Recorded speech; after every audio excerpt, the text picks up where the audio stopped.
Welcome back to my channel, where real story takes its time. Let's get into it. My name's Anthony. I'm 37, married, and a dad to a 7-year-old boy named Liam. I work in IT, which means I spend most of my days behind a screen fixing other people's urgent problems. But the real challenges in my life don't come from my job, they come from my family. More specifically, my mom and my older sister, Clara. If you ask them, they'd both tell you that family means everything. But I've learned that in their dictionary, family really just means them. Growing up, Clara was always the favorite. She was the golden example Mom loved to brag about. Clara got straight A's. Clara made the cheer squad. Clara got accepted into that great university. Meanwhile, I was the quiet kid who liked drawing and computers, two things my mom considered nice hobbies, but not real passions. My dad tried to even things out, but after he passed away 6 years ago, Mom's favoritism became more blatant than ever. Clara had 2 kids, Ava and Miles, and from that point on, they became Mom's entire world. Every holiday, every family event, every Sunday dinner revolved around them. Don't get me wrong, I don't resent my sister's kids. They're great kids. What gets under my skin is how my mom treats Liam like he's a distant cousin instead of her only grandson on my side. She forgets his birthday gifts, mixes up his age, and once even gave him one of Ava's old toys that still had Ava's name on it in permanent marker. The hurt on Liam's face that day stuck with me. I let it go because I didn't want to make a scene, but inside, I was fuming. So when Mom called one Sunday afternoon, saying she had amazing news, I didn't expect much. But her voice had that sing-song tone she used when she thought she was doing something generous, so I picked up. "Anthony," she started, "I just wanted to tell you. I've booked us a family trip. We're all going to Disneyland." I blinked. "Wait, seriously? That's actually really nice, Mom." I looked over at Liam, who was building a small Lego castle on the living room floor. The idea of taking him to Disneyland lit something up in my chest. He'd been obsessed with the idea ever since watching a YouTube video about it. I pictured his face when I'd tell him. Mom went on, "Yes, it's been too long since we've done something as a family. I figured we could all use a little getaway." "That sounds great," I said, genuinely smiling for once. "When's the trip?" "In August," she said. "Perfect timing before school starts." Clara helped me pick the dates. "Cool. Should I send you money for our tickets, or—" There was a small pause, just long enough for something to feel off. "Oh, don't worry about that," she said, her tone suddenly lighter, evasive. "We've got it covered." I hesitated. "What do you mean covered? You're paying for all of us." "Well," she trailed off, then laughed in that nervous way she did when she was trying to gloss over something. "We only had enough to cover Clara's family for now, but we thought maybe you and Liam could come later or drive down and meet us." The words didn't sink in at first. "Wait, what?" "It's just, airfare is expensive," she said quickly. "And since Clara's kids have never been, we thought we'd start with them this year. You understand, right? We can always plan something for you guys another time." I sat there in stunned silence, the phone pressed against my ear. "You said this trip was for everyone." I finally said, my voice quieter than I meant. "It is," she insisted. "It's a family trip." "Except my family," I said flatly. "Oh, Anthony, don't be so dramatic," she sighed. "You know how things are. It's not personal. We just, well, Clara and I already booked everything through the airline account, and they didn't have enough tickets left in the promotion deal. It's really no big deal." "No big deal." I stared at Liam, who was humming to himself as he stacked the last Lego brick on his castle. I could already imagine how he'd react when I told him we weren't going. He'd smile politely, maybe ask if Grandma didn't want him there. He'd ask why. And what could I even say? That Grandma ran out of tickets. I ended the call before I said something I'd regret. My wife, Nora, came into the room a few minutes later, holding a basket of laundry. "You look like you just saw a ghost," she said. "It's my mom," I muttered. "She booked a family trip to Disneyland. But apparently, family doesn't include us." Nora frowned. "You're kidding." "Nope. Only Clara and her kids are going. Mom said they didn't have enough tickets." "Did she even invite you?" "Technically, yes," I said bitterly. but she made it sound like we were supposed to be grateful for the idea of being thought about. Nora put down the basket. That's cruel, Anthony. Especially to Liam. I nodded slowly. I know. That night, after we put Liam to bed, I sat at my desk staring at the shared airline account we'd all used for years. My dad had set it up when we were younger, and the family had kept using it for trips and points. Mom and Clara still used it all the time, and I'd been the one managing the login since I worked in tech. The account was under my dad's name, which automatically transferred to me after his passing, though they probably never realized what that actually meant. Out of curiosity, I logged in, and there it was, for tickets to Disneyland, booked under Clara's name. 2 adults, 2 children, all fully refundable. I wasn't planning on doing anything. Not yet. I just stared at the bookings, my cursor hovering over the cancel flight option. I wasn't even angry at that moment, just tired. Tired of being treated like the family's backup option, the afterthought. Tired of my son being the one who noticed the things I tried to downplay. The next morning, while I was making breakfast, Liam walked into the kitchen in his pajamas. Dad, yeah, buddy. He climbed onto a stool and looked at me with that serious little expression he gets when he's thinking hard. Grandma said we're not going to Disneyland. My chest tightened. Who told you that? Ava, he said softly. She said they're going with Grandma and Aunt Clara. She said it's the whole family trip. I set down the spatula. I'm sorry, Bud, I said. Grandma didn't get tickets for us this time. He looked down at the counter. Did I do something wrong? That question shattered something inside me. I knelt beside him, taking his small hand. Hey, you didn't do anything wrong. You're amazing, okay? Sometimes grown-ups just make bad decisions. That's all. He nodded, though he didn't look convinced. He just quietly ate his breakfast after that, swinging his feet under the stool, eyes downcast. That day, I went through the motions at work, but my mind was elsewhere. Every time I thought of Liam's question, did I do something wrong? My stomach churned. That night, after Nora went to bed, I sat in front of my computer again, logged back into the shared airline account, and stared at those bookings. I didn't know what I was going to do, but I knew I couldn't let this slide. Not this time. And that's when something inside me clicked, a calm, focused kind of anger I hadn't felt before. Because if Mom wanted to play favorites using my dad's legacy, she was about to learn what happens when the forgotten son finally stops being quiet. Over the next few weeks, I tried to push the whole Disneyland situation out of my mind. I told myself to just let it go, that confronting my mom or sister wouldn't change anything. But that resolve didn't last long. Every time I checked social media, Clara was posting about how excited they all were for the family trip. Pictures of matching t-shirts, Minnie Mouse ears for the kids, even a caption that said, "Can't wait for the best family vacation ever. So grateful to Mom for making this happen, best family vacation ever." Liam saw one of those posts when I accidentally left my phone unlocked. He didn't say anything, but I could see the way his shoulders slumped, the way his little fingers tapped the edge of the counter before he walked off quietly. It wasn't just about missing out on Disneyland.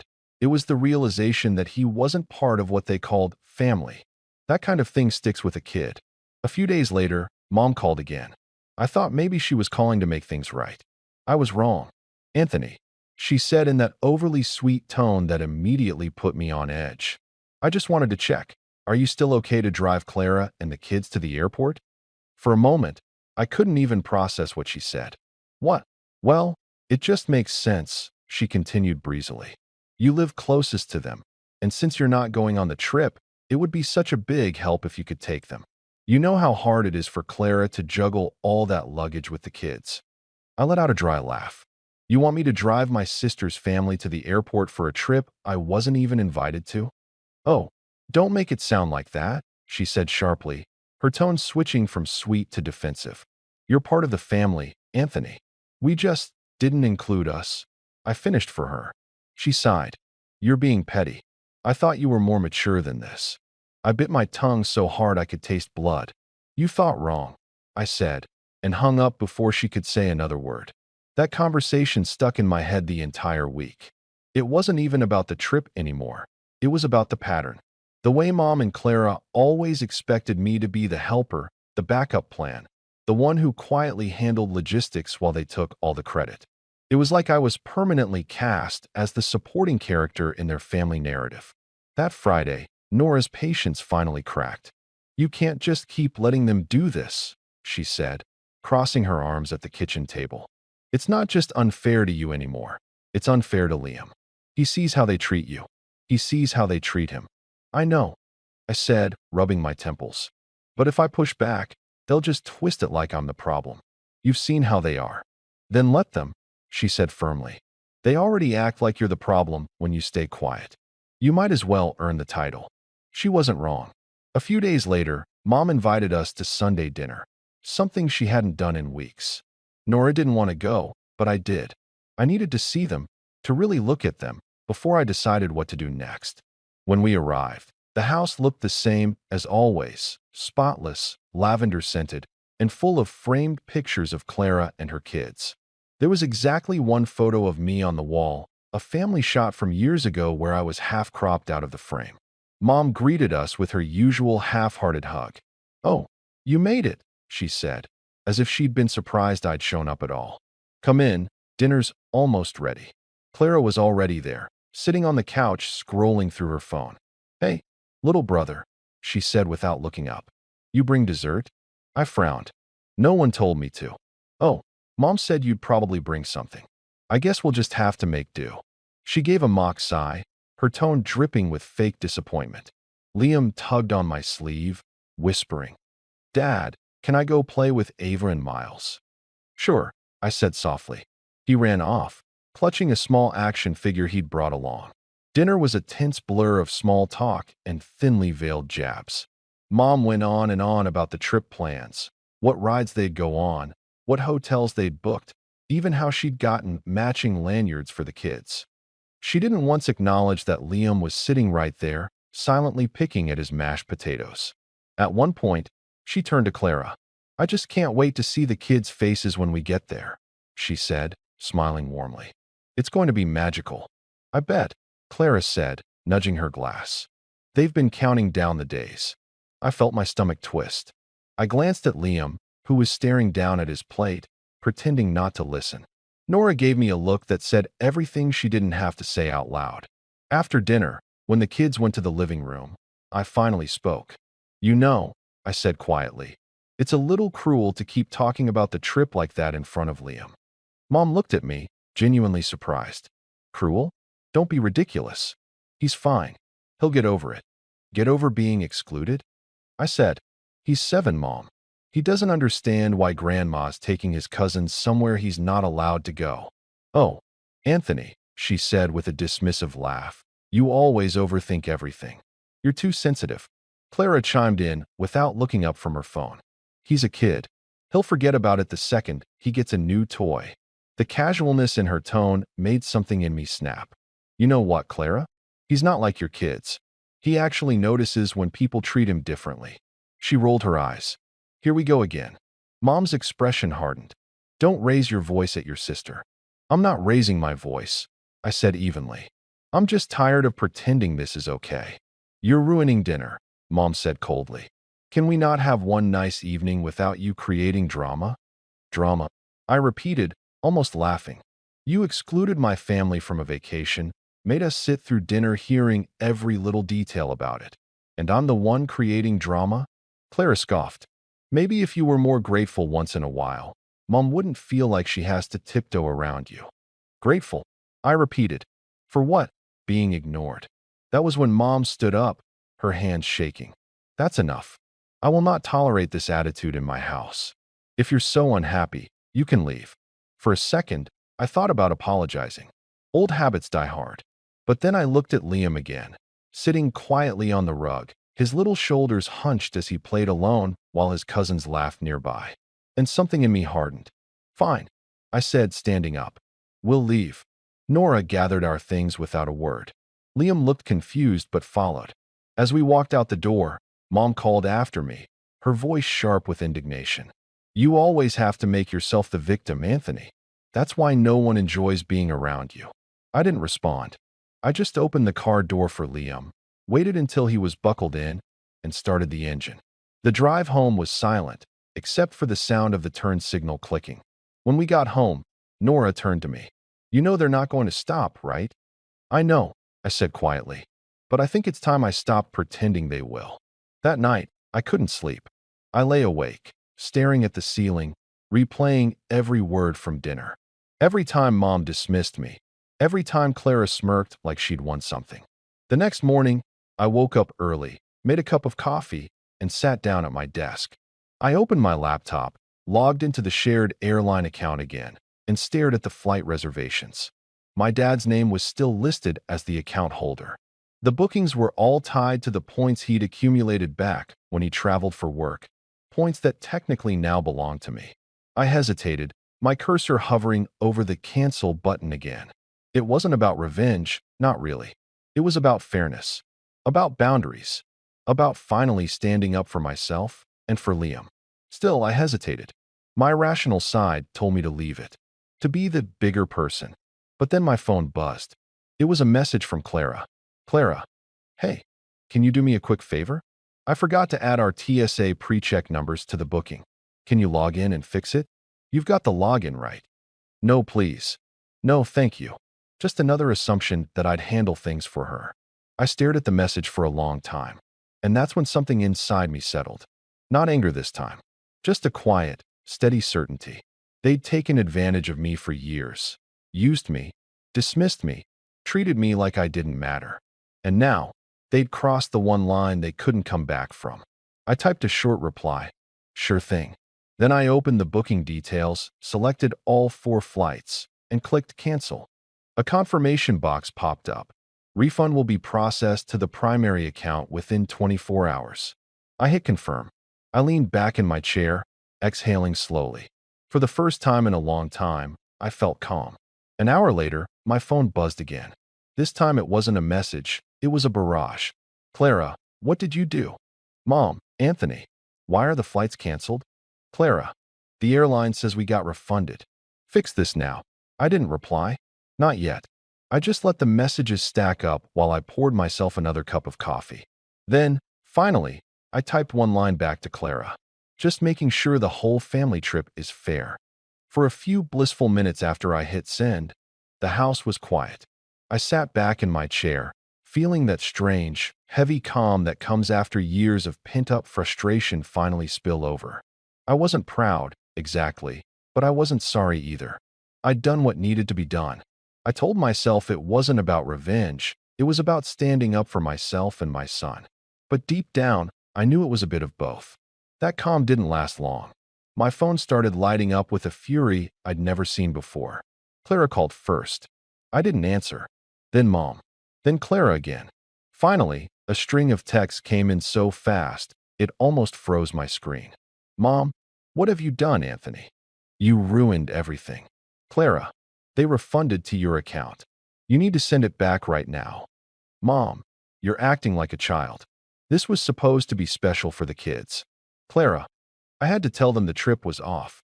Do you have any idea how hard that was?" "Mom, you've embarrassed the family." "Embarrassed the family." Of course. That was always her line when I stopped letting her control the narrative.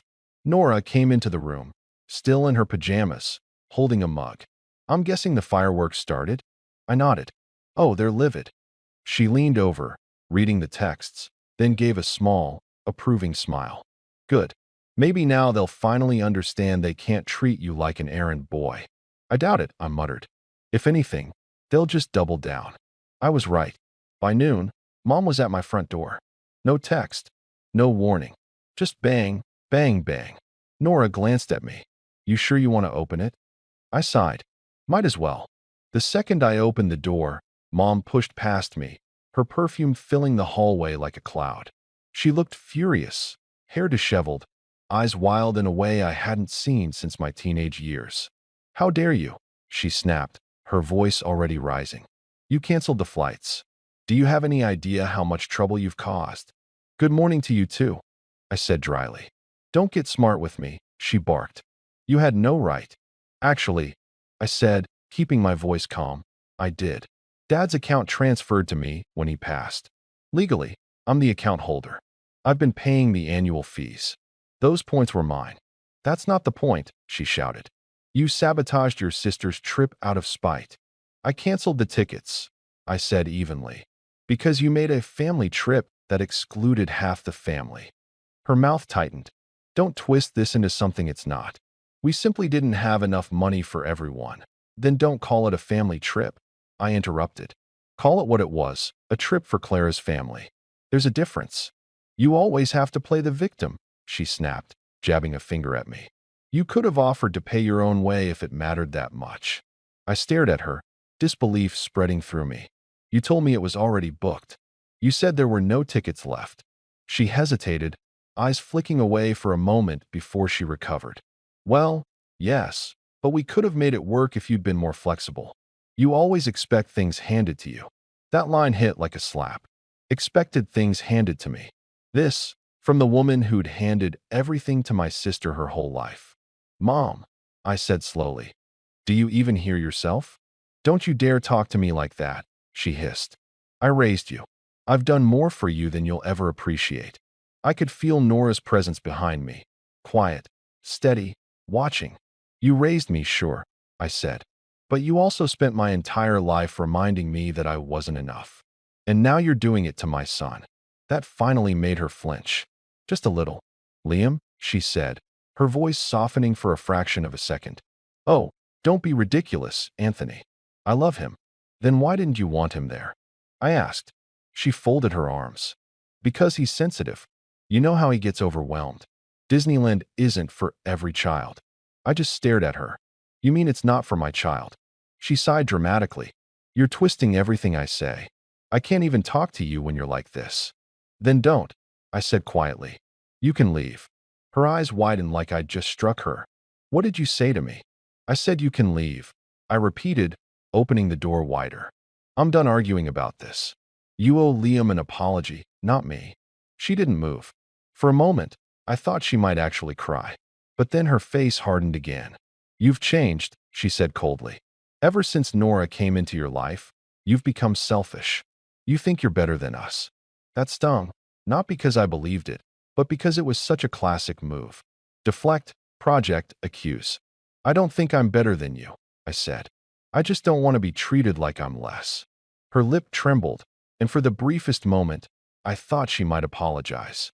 But then she turned on her heel and stormed out, slamming the door behind her so hard that one of the picture frames rattled. For a long while after she left, the house was quiet again. Liam was still asleep, blissfully unaware of the chaos. Nora leaned against the wall, exhaling. Well, she said softly. That went about as well as expected. Yeah, I muttered, rubbing the back of my neck. But it's not over. I can feel it. And I was right again. By evening, the group text started. Clara added me, Mom, and even a few of our extended relatives, an audience, because of course she needed one. Clara, everyone, just so you know, Anthony canceled our flights to Disneyland. The kids are devastated. Mom, he's been acting unstable lately. I think Nora's been influencing him. Aunt Marie. Wait, what? Why would he do that? Clara, out of jealousy. He always ruins things when he's not the center of attention. Mom, your father would be ashamed, Anthony. That one hit harder than I wanted it to. My dad and I had been close. He was quiet, kind, the opposite of my mom in every way. He used to say, Son, don't let their noise drown you out. You know your worth, even if they don't. He was the only person who ever defended me in that house. And now, they were using his memory as a weapon against me. I stared at the screen for a long minute before typing back. Me. Dad would be ashamed, yeah, but not of me. He'd be ashamed that you used his account to exclude his grandson. Then I muted the group and put my phone down.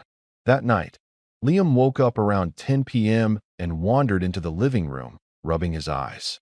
Dad, yeah, buddy. He climbed onto the couch beside me. Ava called me, he said quietly. My stomach tightened. She did. Yeah. She said Grandma told her I was mean for canceling their trip. His voice cracked just a little. I didn't do anything, did I? I felt something in me go cold. No, buddy. You didn't. You did nothing wrong. He nodded, but his little face looked so defeated that I had to look away. I could deal with my mother's manipulations, my sister's tantrums. but dragging my son into it? That was a line I never thought even they would cross. The next morning, I found out how deep that betrayal went. Nora walked in while I was making coffee, holding her phone. "You need to see this," she said, her voice shaking. She handed me her phone, and there it was, a Facebook post from my mother. "Heartbroken today. Some people will never understand the meaning of family until they destroy it. All we wanted was a magical trip for the grandkids, but jealousy and bitterness ruined it. Please pray for us, and especially for the kids who are confused and hurt." The comments section was flooded with sympathy. "Oh no, that's awful. Some people just can't stand to see others happy. Sending love to Clara and the kids." And then, the one that made my jaw tighten. "Wait, was this about your son, Anthony?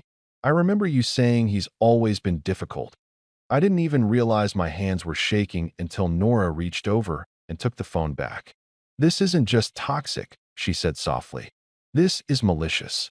She's painting me as the villain," I muttered, "and she's using my dad's memory to do it." Nora hesitated. "You need to respond, Anthony. You can't just let her rewrite what happened." "I will," I said, "but not yet."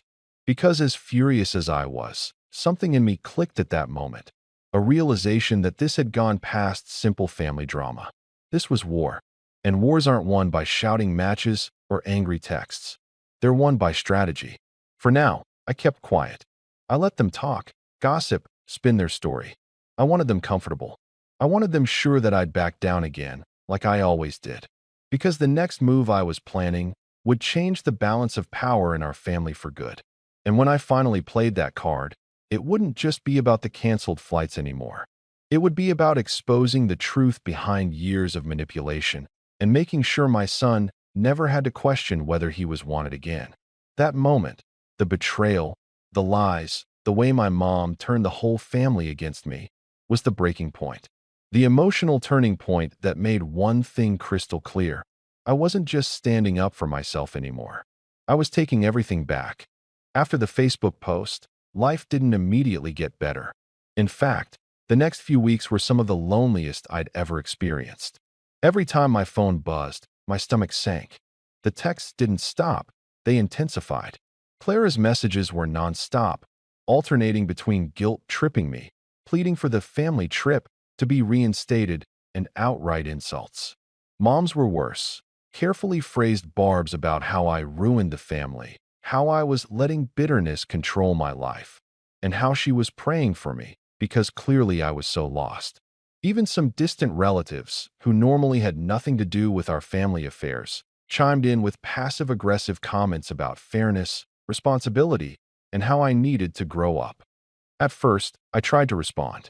I tried to defend myself, to explain the truth. But every message I sent was twisted, dissected, and turned against me. I felt like I was screaming in a vacuum.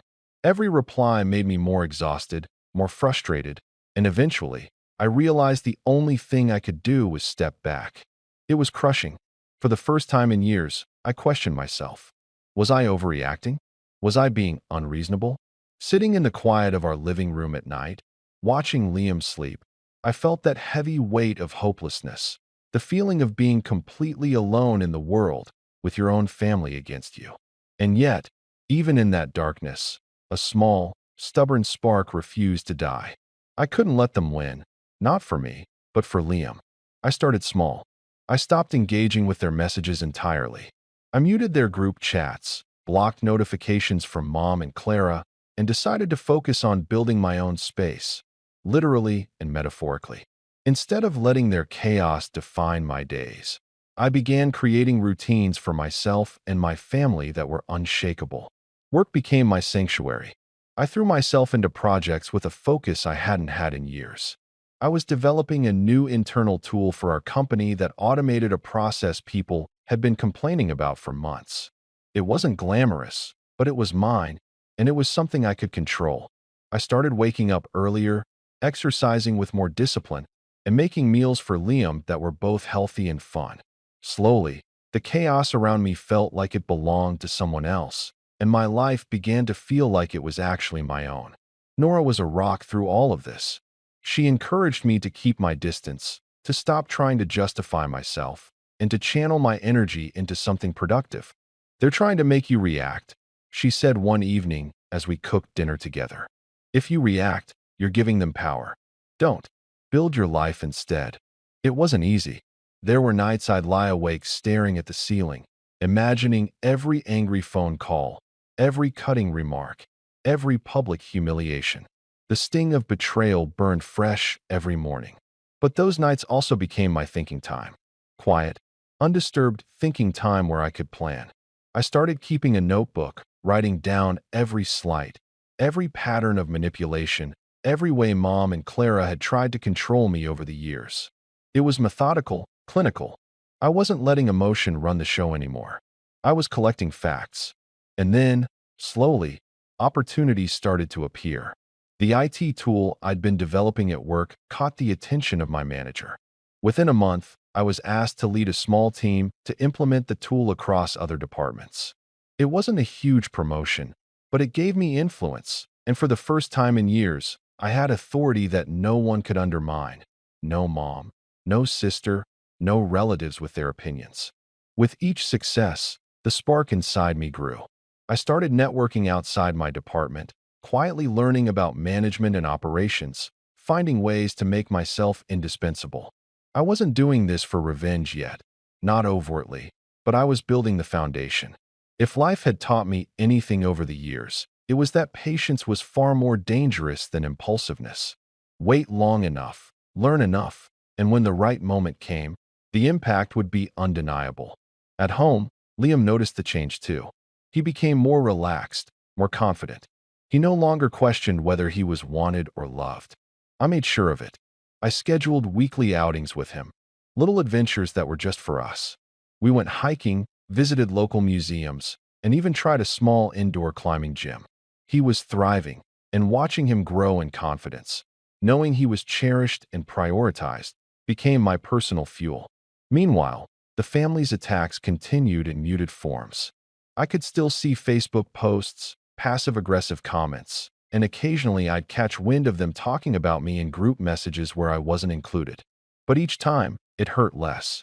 I had learned to distance myself emotionally. They could try to manipulate and shame me, but it no longer had power over my life. Then, one day, I got an idea, a way to turn all of my quiet preparation into something with teeth. During a lunch break, I discovered that a family-owned travel agency Mom and Clara had been working with for years actually had some loopholes in their booking system, especially when it came to using accumulated points across multiple accounts. If I was careful, I could leverage those loopholes, not to harm Clara's kids, but to reclaim control of how family travel was handled from now on. It was subtle, meticulous work. I researched travel law, airline policies, and customer protections. I created spreadsheets, ran simulations, and even drafted emails as if I were a neutral party advocating for fairness. No one knew I was doing it. I didn't want anyone to suspect I was building something, because if they did, they'd sabotage it. All the while, my personal life improved dramatically. Nora and I strengthened our partnership, deepening our trust and communication. Liam was happier than he'd been in years. I had more confidence at work and began getting recognition for things I'd quietly accomplished, things Mom and Clara had always claimed they were capable of, but never did. I wasn't just surviving, I was quietly thriving. By the end of that summer, a full 3 months after the canceled Disneyland debacle, I had transformed my situation completely. I had a growing professional reputation, a calm and happy home life, and a personal sense of power that was completely untouchable by them. I wasn't acting out in anger anymore. I was acting strategically. And the irony was that while they believed they had hurt me, they had only fueled my rise.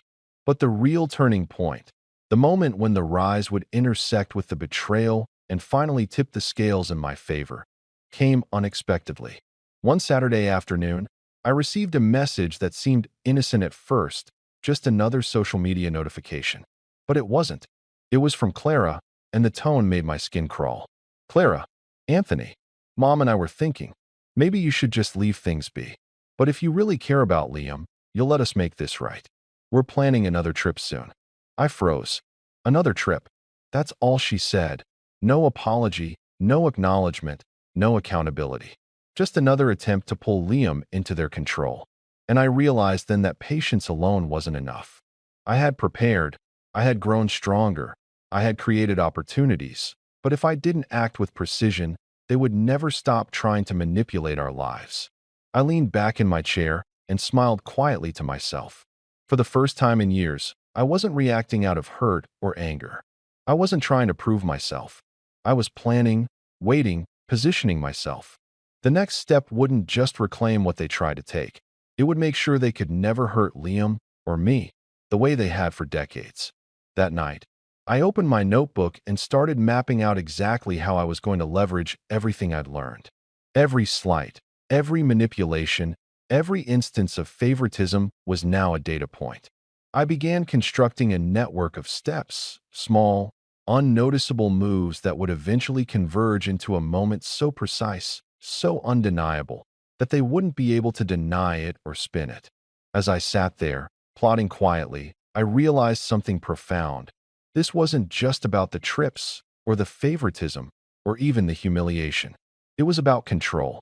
About showing my family that the quiet, underestimated son, the one they dismissed, the one they thought would always follow their rules, could rise, claim authority, and reshape the dynamics entirely.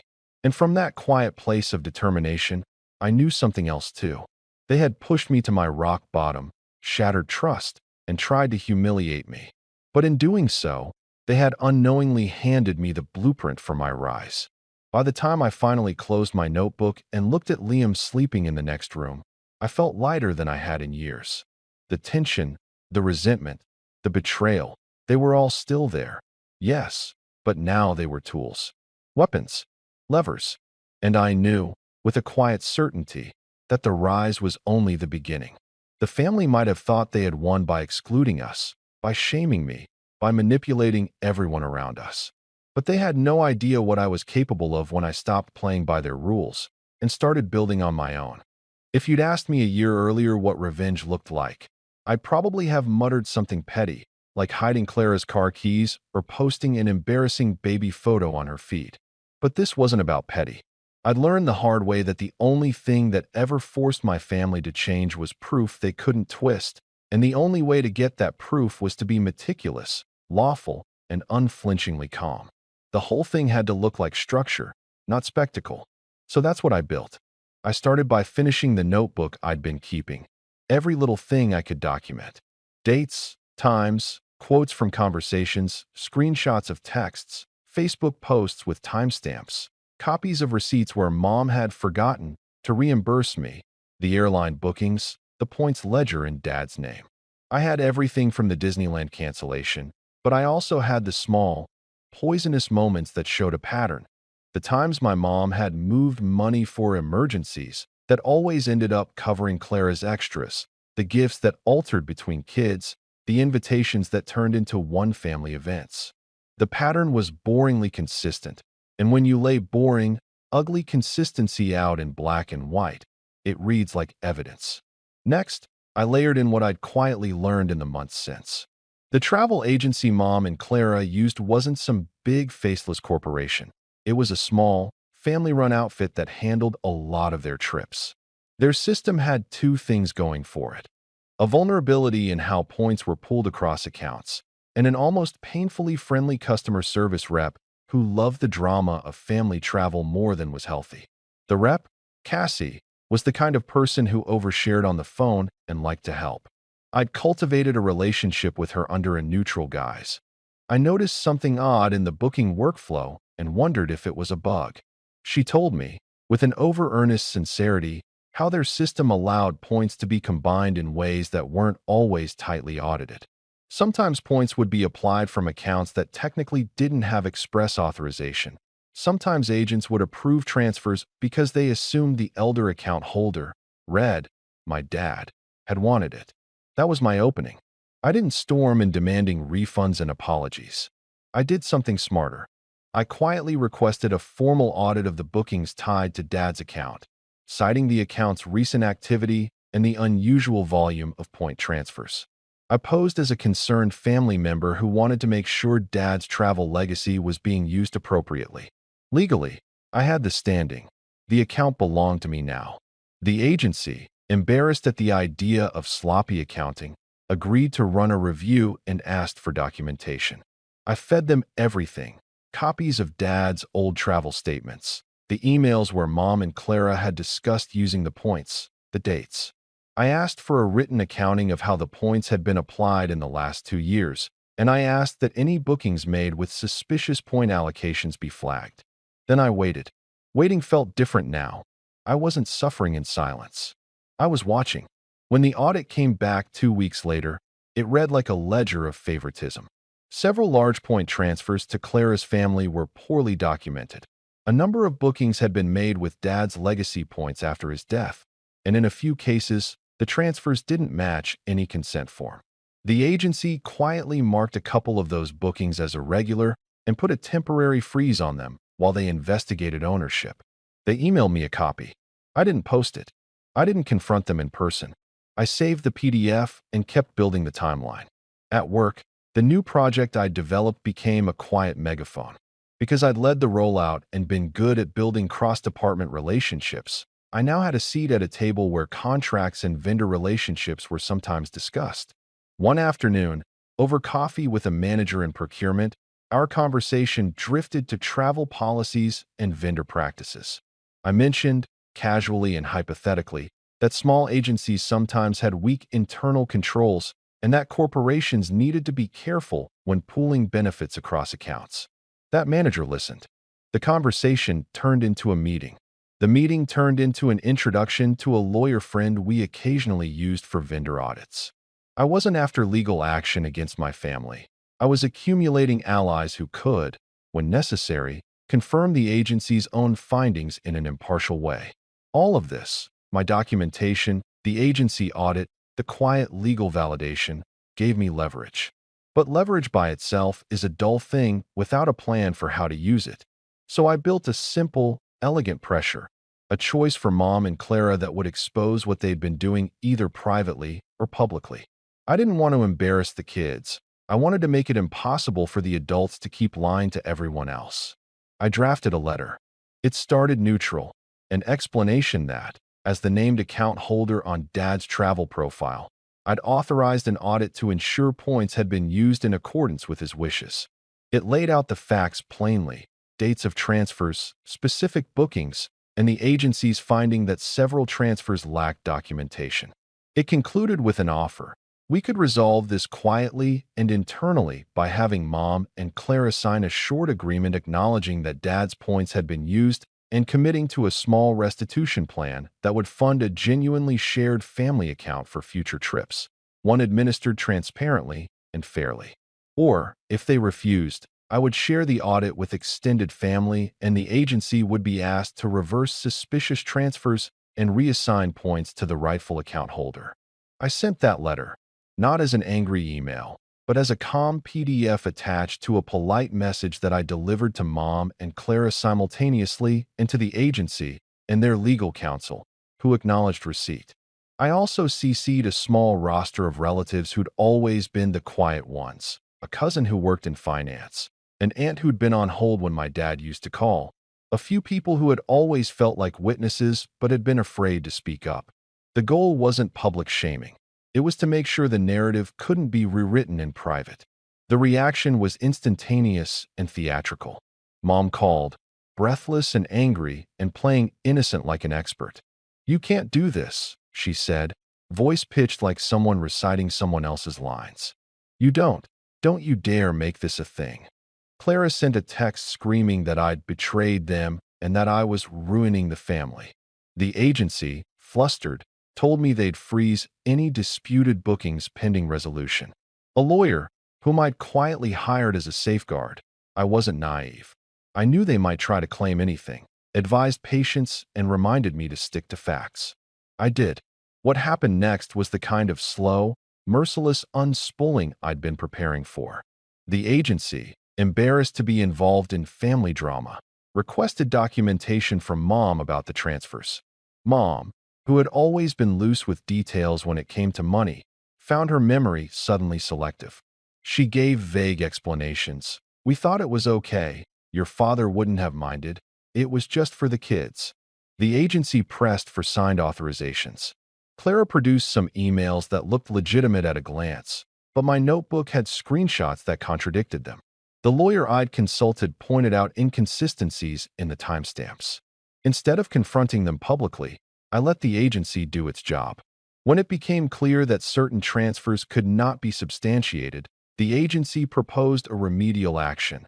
Those points would be returned to Dad's account and placed under a new, jointly administered family fund.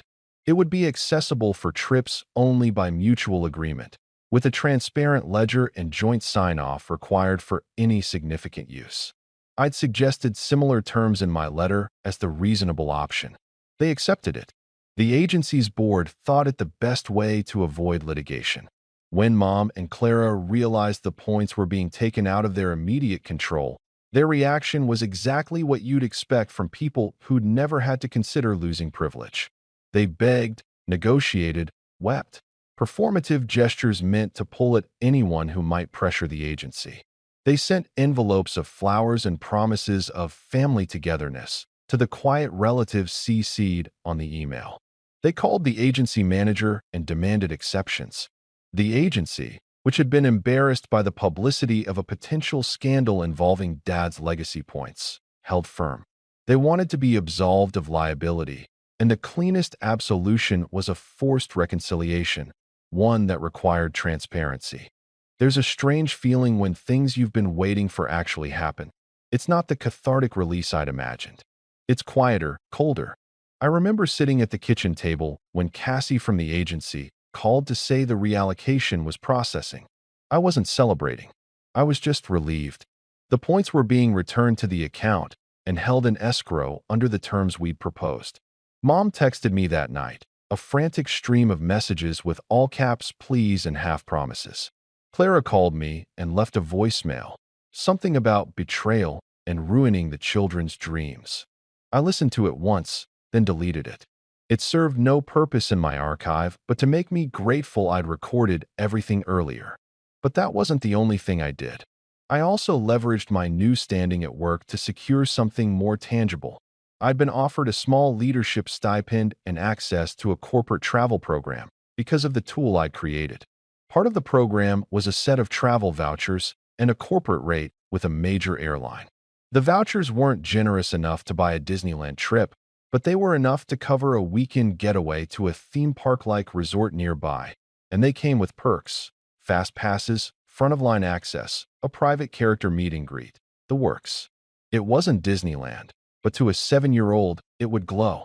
I booked it, Liam and Nora and me, 2 nights, everything paid, scheduled for a date weeks after the points were returned to Dad's account. I could have made a scene about it, posted photos to my public feed, live-streamed the trip, all the things my family accused me of wanting. But again, calmness. I told a select number of people: Nora, a couple of friends who'd been quietly supportive, and a cousin who I'd quietly included on the earlier email who I knew would show up as moral backup if things got ugly. I wanted the trip to be something safe and sacred, not bait. And then came the signature move, the family meeting. Once the agency had completed its procedural changes and the points were secured in the new, jointly administered fund, I drafted a concise message and sent it to the extended family list, the same group that had rallied around Mom's Facebook post. No vitriol, no theatrical proclamations. Just a timeline, the audit results, the agency's findings, the remedial action, and a clear statement that Dad's legacy would be protected and shared fairly going forward. I included copies of the audit and redacted screenshots that showed the pattern of favoritism. I finished by saying I was open to a mediated family meeting to discuss how to rebuild trust and use the fund for future family trips, if they wanted to remain part of that process. That email landed like a measured blow. The air in their corner of the world shifted. Mom called me, quieter than I'd ever heard her. Clara texted, but for once her messages didn't contain the blistering bravado I'd become used to. They were short, clipped, angry in a way that read like fear. A few relatives wrote privately, thanking me for bringing clarity. A few others wrote publicly, tentatively supportive.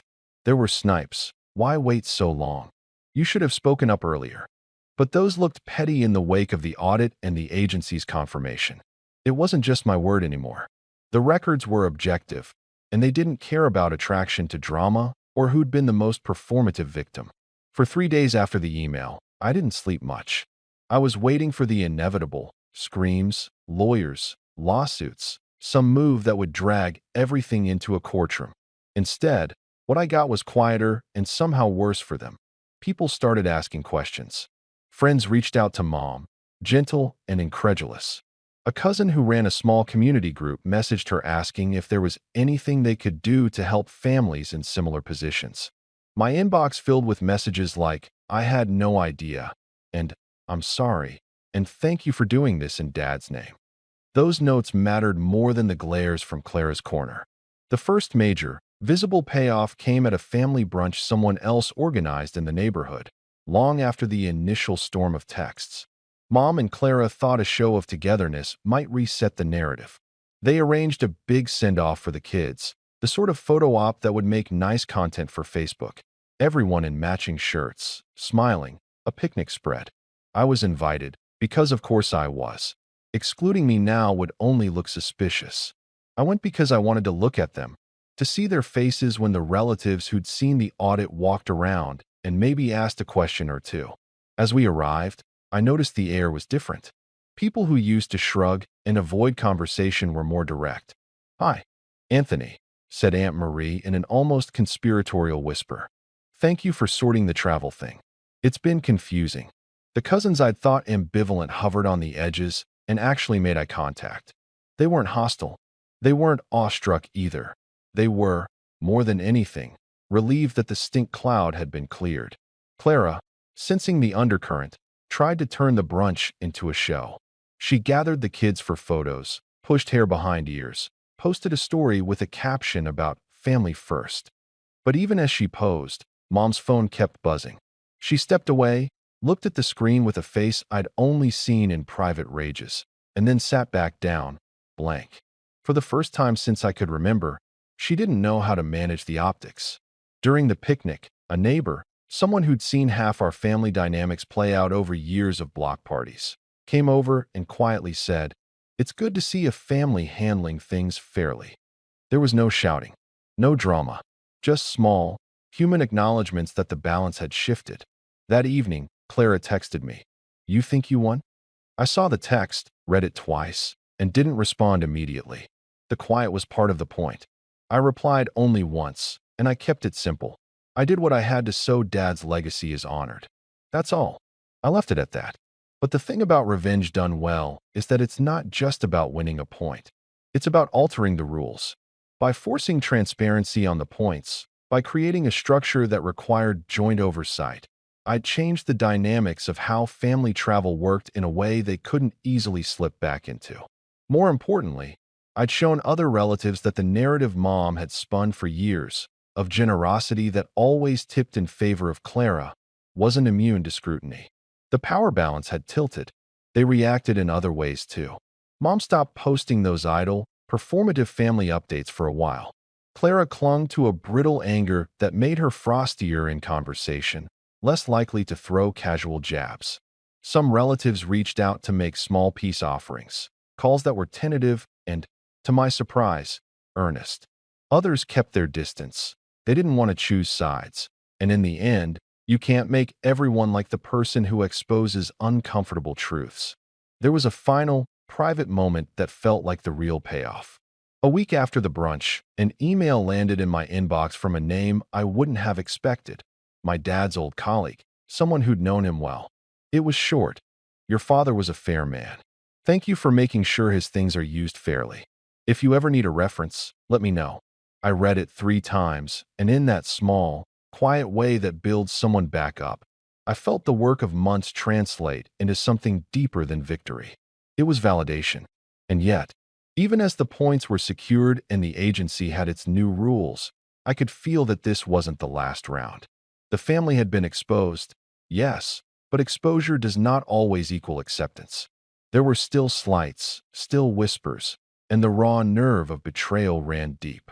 Revenge had been served, calm, legal, effective, and had fundamentally changed one axis of our family life. But power, once rattled, tends to push back in unpredictable ways. That's where I stopped planning and waited to see the first counter. I wanted them to have the illusion of a chance to repair. I wanted them to choose reconciliation or further escalation. I wanted to watch which path they'd walk, because that would tell me everything about how long this fight would last. So I didn't gloat. I didn't crow. I rebuilt.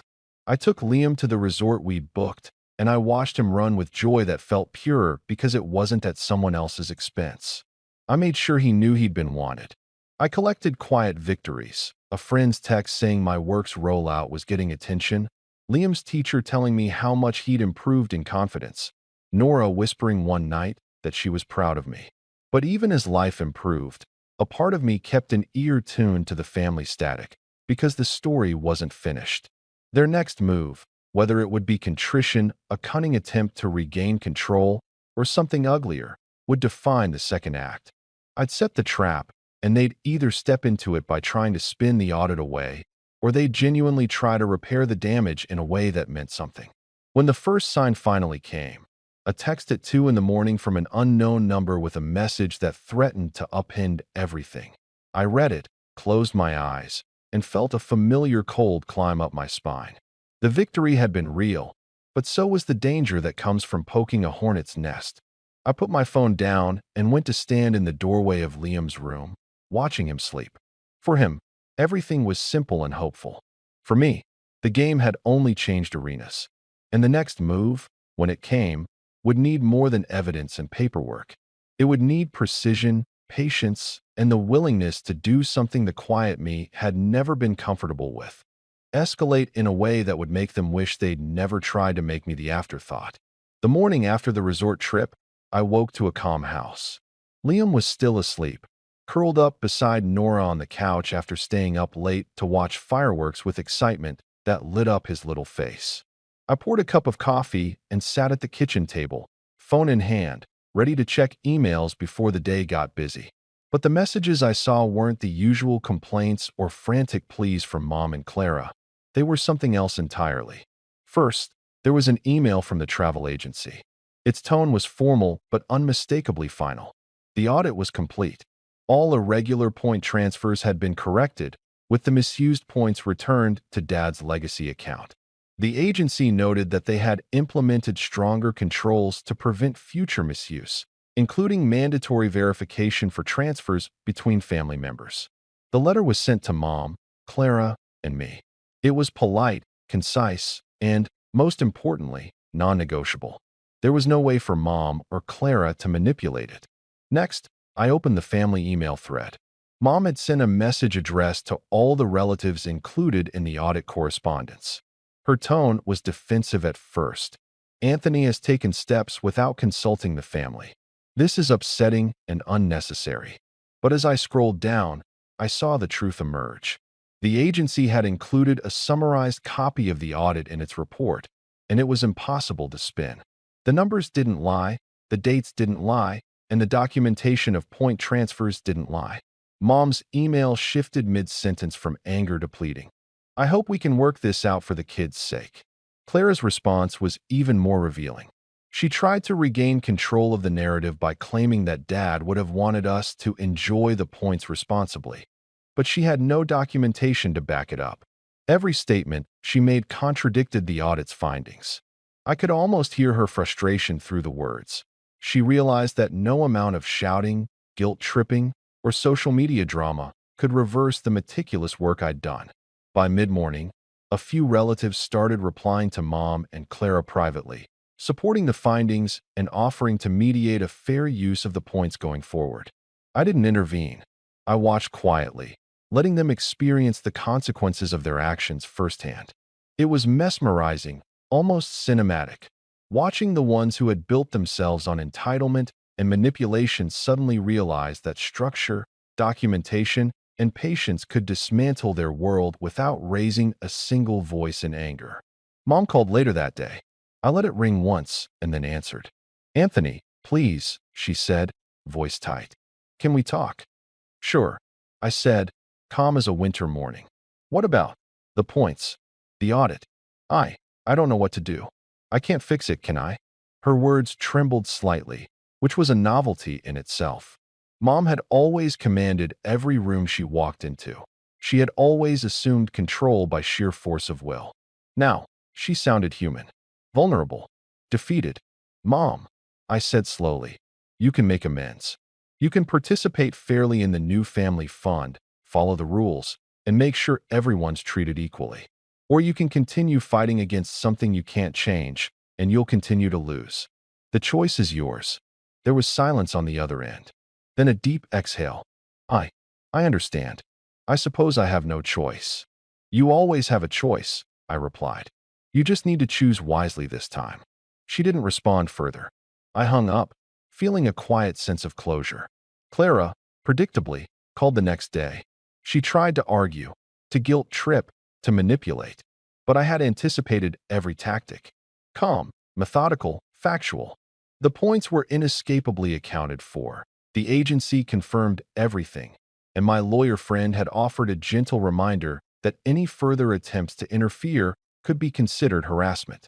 Clara sputtered through her first few arguments, then fell silent, realizing she had no leverage left. Eventually, she huffed and hung up.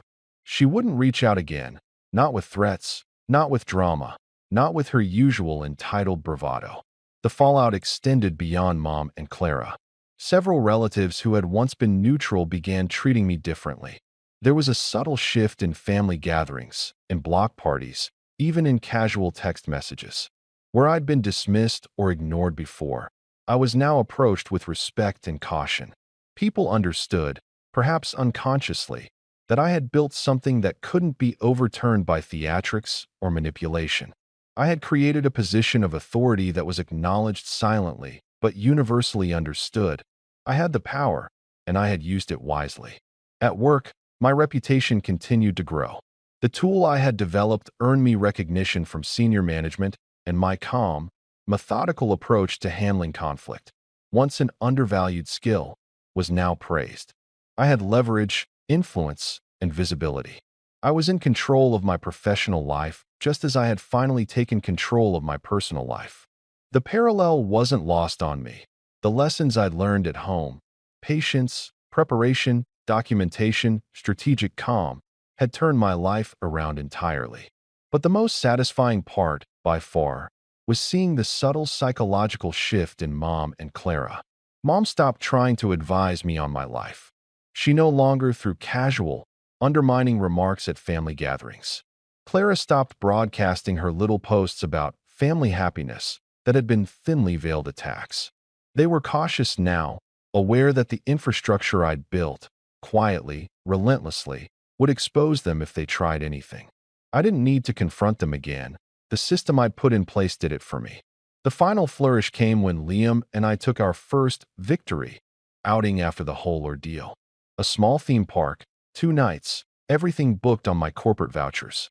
Liam didn't know the context. He just knew this was his adventure. Seeing his excitement, the pure joy on his face as he met characters, rode rides, and laughed freely, was more satisfying than any dramatic confrontation could ever have been. I realized then that revenge doesn't always have to humiliate. It can simply restore balance and protect what's yours. Later that evening, as we drove home with Liam exhausted in the back seat, Nora reached over and held my hand. "You did it," she said quietly, a mixture of pride and relief in her voice. "They can't touch him, or you again." I smiled, feeling the weight of months of planning, stress, and anticipation lift slightly. "We'll see," I said, because life always has surprises, but for the first time in years, I felt untouchable. Not because I'd crushed someone beneath me, but because I had built a world where my son's happiness and my integrity were safeguarded, no matter what they tried. The next day, I received one last text from Mom. Simple, concise. She knew she had been beaten, not by anger, but by logic, preparation, and the unassailable fact that she had crossed a line. "I suppose congratulations." I didn't reply. I didn't need to. She understood. Clara understood. And for the first time, the entire house, Liam, Nora, and me, felt like our own sanctuary, free from the manipulation, favoritism, and toxicity that had once defined my family. I watched Liam sleep that night, the soft rhythm of his breathing a reminder of everything I'd fought for. I felt a quiet satisfaction, a deep sense of closure that didn't require theatrics or vindictive displays. The work had been smart, calm, precise, and it had worked. They had learned the hard way that manipulation has limits, entitlement has consequences, and patience combined with strategy is more powerful than anger. And in that moment, looking at my son and knowing I had protected him, I realized the true final line. I hadn't just won. I had secured our future. Thanks for watching. Share your thoughts in the comments. If you like this story, don't forget to like and subscribe for more content like this. My name's Elliot, I'm 26, and I learned a long time ago that in my family, effort doesn't matter. Only appearances do. Growing up, my parents used to say my brother, Nathan, was born to change the world. They said it so often it became a kind of family motto, embroidered on throw pillows and repeated in every conversation that somehow managed to circle back to him. Nathan's always been special, my mom would say, with that dreamy smile that made me want to disappear into the wallpaper. Elliot, you're good too. Honey, just in your own way. You'll have a simple, happy life, watching your brother do great things. It sounds harmless until you live it. Until every family dinner, every conversation, every single ounce of attention is absorbed by someone else. Nathan was the golden boy, charming, loud, confident. He was the kind of person who filled a room, while I was the one people forgot was even there. My mom used to tell me I should be proud to have a brother like him, that some people were meant to shine and others to support. I think that's when I started learning how to stay quiet, how to fold myself smaller when I spoke, how to smile through the sting of being invisible. Nathan's path was paved before he even took his first step. My parents paid for his private school, his university abroad, his first car, even his failed app startup. They said it was an investment in his potential. When I asked for help with college tuition, my dad told me, "You're not the academic type, Elliot. You'll find your path some other way." That was code for, "We're not wasting money on you." I worked 2 part-time jobs and went to community college anyway. No one showed up to my graduation. So, when I started my small woodworking business, handmade furniture, custom pieces, I didn't expect applause. I didn't even expect interest. But I thought maybe, just maybe, they'd see I was doing something meaningful. I was wrong. The first time I told them, my mom chuckled and said, "Oh, that's cute. Like a hobby?" My dad just asked if I'd found something real yet. And Nathan, he laughed like I'd just said I was going to open a lemonade stand. "You? Running a business?" he said. "Elliot, come on. You're not exactly the entrepreneurial type." That one stung. I still remember the exact moment I decided to stop telling them anything about my work. It was a family barbecue 2 summers ago. My uncle had asked what I'd been up to lately, and before I could answer, Nathan jumped in. "Oh, Elliot's playing with wood these days," he said, grinning. "You know, hammer and nails, real cutting-edge stuff." Everyone laughed, even my parents. I laughed too, but my stomach twisted. Later that night, I drove home in silence, replaying it over and over until it burned itself into my memory. What they didn't know was that I wasn't just playing with wood. My small business was growing fast. I'd landed a few big commissions, got featured in a local magazine, and built a solid customer base through word of mouth. People appreciated my craftsmanship. I wasn't making millions, but I was finally proud of something I'd built on my own, without their help, without their approval. And that pride was worth more than anything they could have given me. Still, I kept it quiet. I'd learned the hard way that my family didn't celebrate my wins, they minimized them. Then last Christmas happened. It was the first time in years I'd agreed to spend the holidays with my family. I almost didn't go, but my mom called me in early December and said, "Elliot, it would mean a lot if you came this year. Your brother's bringing someone special." Translation, Nathan's new girlfriend, and they needed an audience. Against my better judgment, I said yes. A part of me hoped maybe things had changed, that time and distance had softened them. I was wrong about that too. The moment I walked into my parents' house, it felt like stepping back into my teenage years. The same energy, the same hierarchy, The same quiet reminder that I was there to fill a chair, not to belong. My mom rushed over to hug Nathan first, squealing like she hadn't seen him in decades, then gave me a polite pat on the shoulder. "Elliot, you made it. How was the drive?" she asked, already turning back to Nathan. My dad was pouring drinks with his usual distant smile. "Son," he said to me, raising his glass slightly, "you're still doing that. What do you call it? Crafting?" "Woodworking," I said. "Yeah, business is going well." He nodded vaguely, like he hadn't heard me, and turned to Nathan. "How's the consulting firm, champ?" "Still growing fast. Crushing it," Nathan said, flashing that effortless grin that had gotten him through life. "We just landed another big client."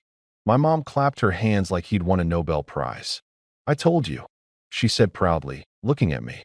"Didn't I say he was born for success?" Dinner was predictable. They sat Nathan at the head of the table, of course. His girlfriend, Madison, was sitting beside him. Sweet girl, though clearly trying to keep up with the family's unspoken script of admiration. My parents hung on to every word Nathan said, and every time I spoke, the room fell into that awkward silence people have when they're waiting for someone more interesting to talk. Halfway through dinner, Nathan turned to me with that smirk he always used when he was about to make a joke at my expense. "So, Elliot," he said, "how's the toy shop going?" "It's a furniture business," I corrected him, trying to keep my tone calm. "And it's doing really well, actually."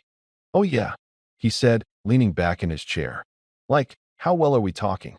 Still making chairs for your friends? Or did you finally sell one to someone who isn't related to you?" Madison gave him a nudge, clearly embarrassed. "Nathan, what?" he said, laughing. "Come on, I'm just asking. It's great he's doing something he loves. It's cute." My mom chuckled softly. Now, don't tease your brother," she said, but she was smiling.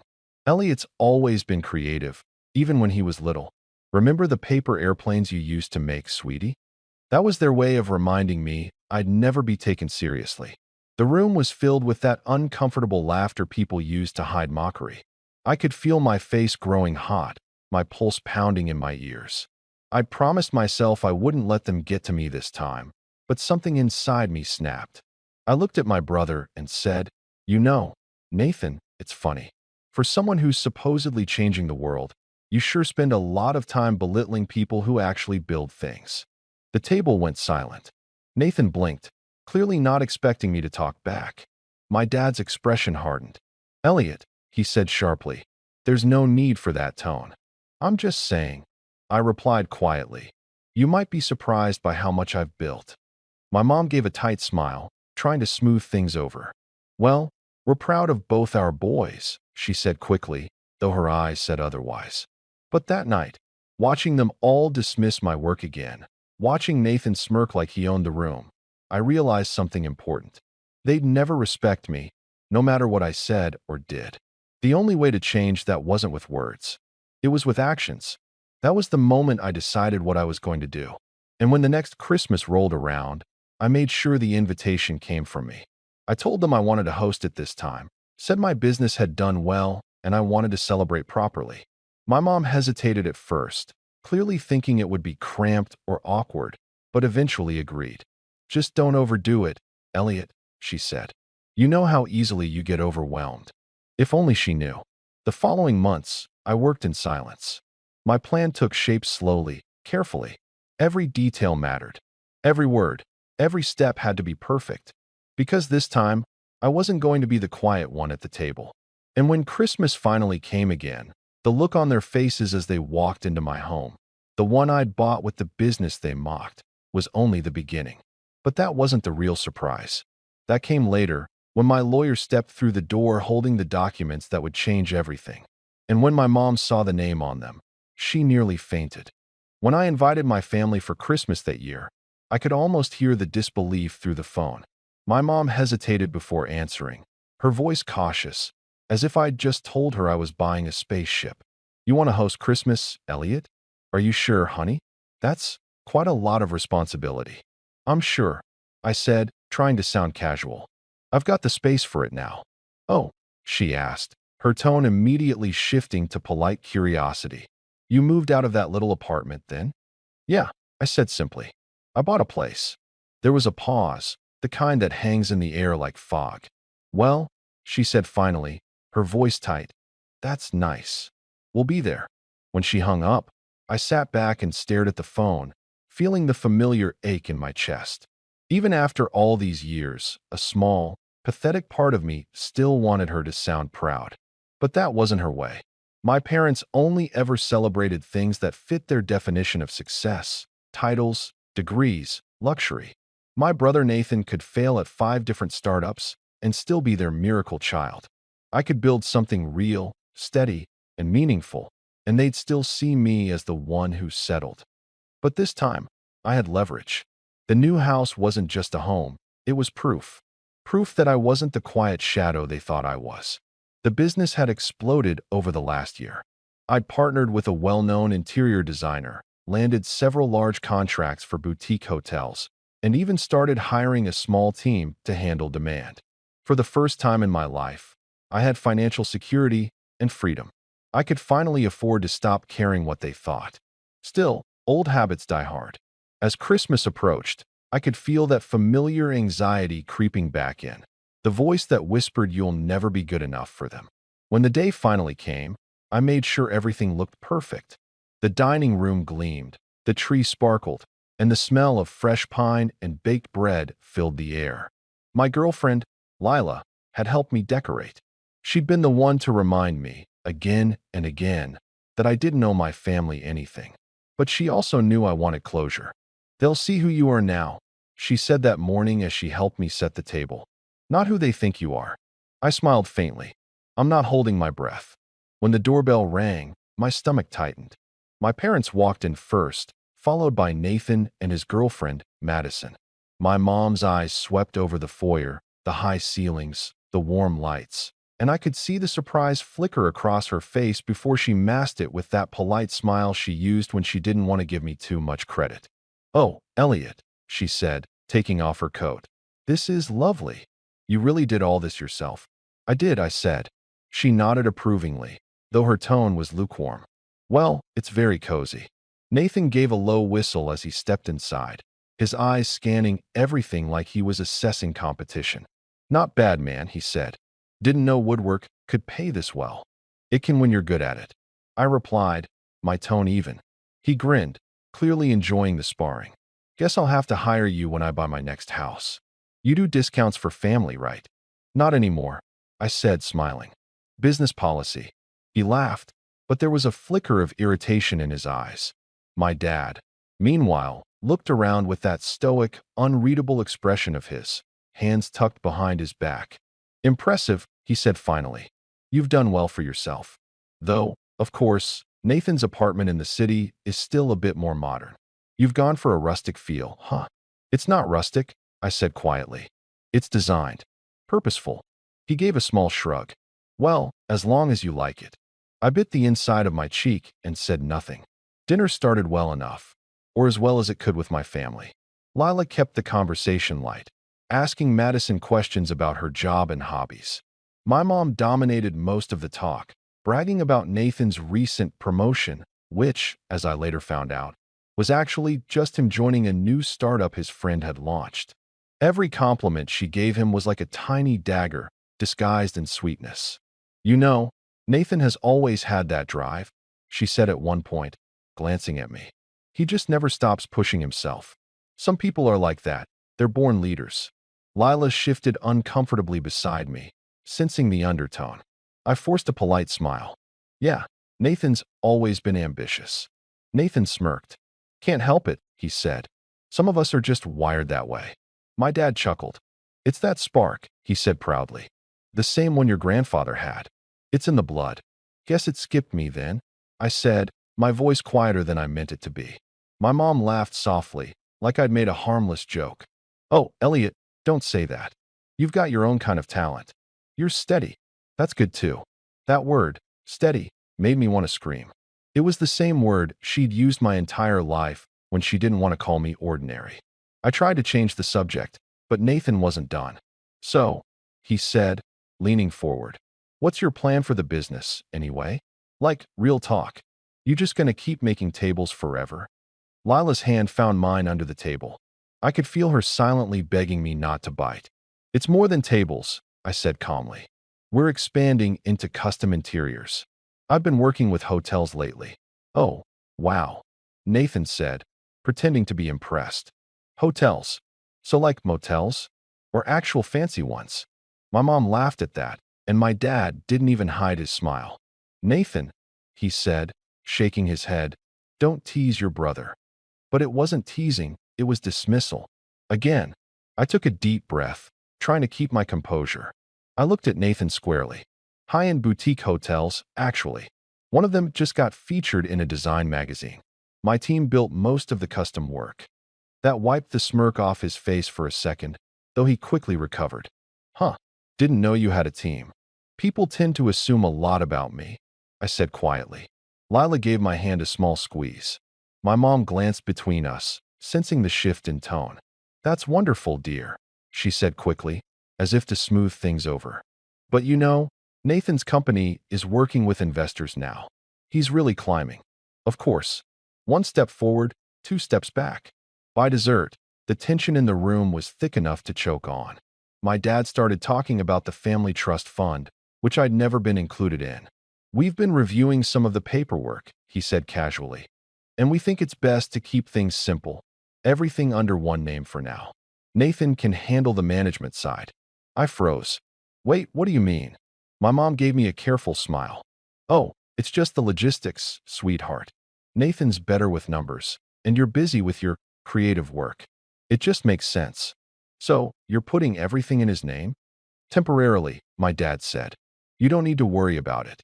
I laughed softly, because if I didn't, I'd probably say something I'd regret. Right?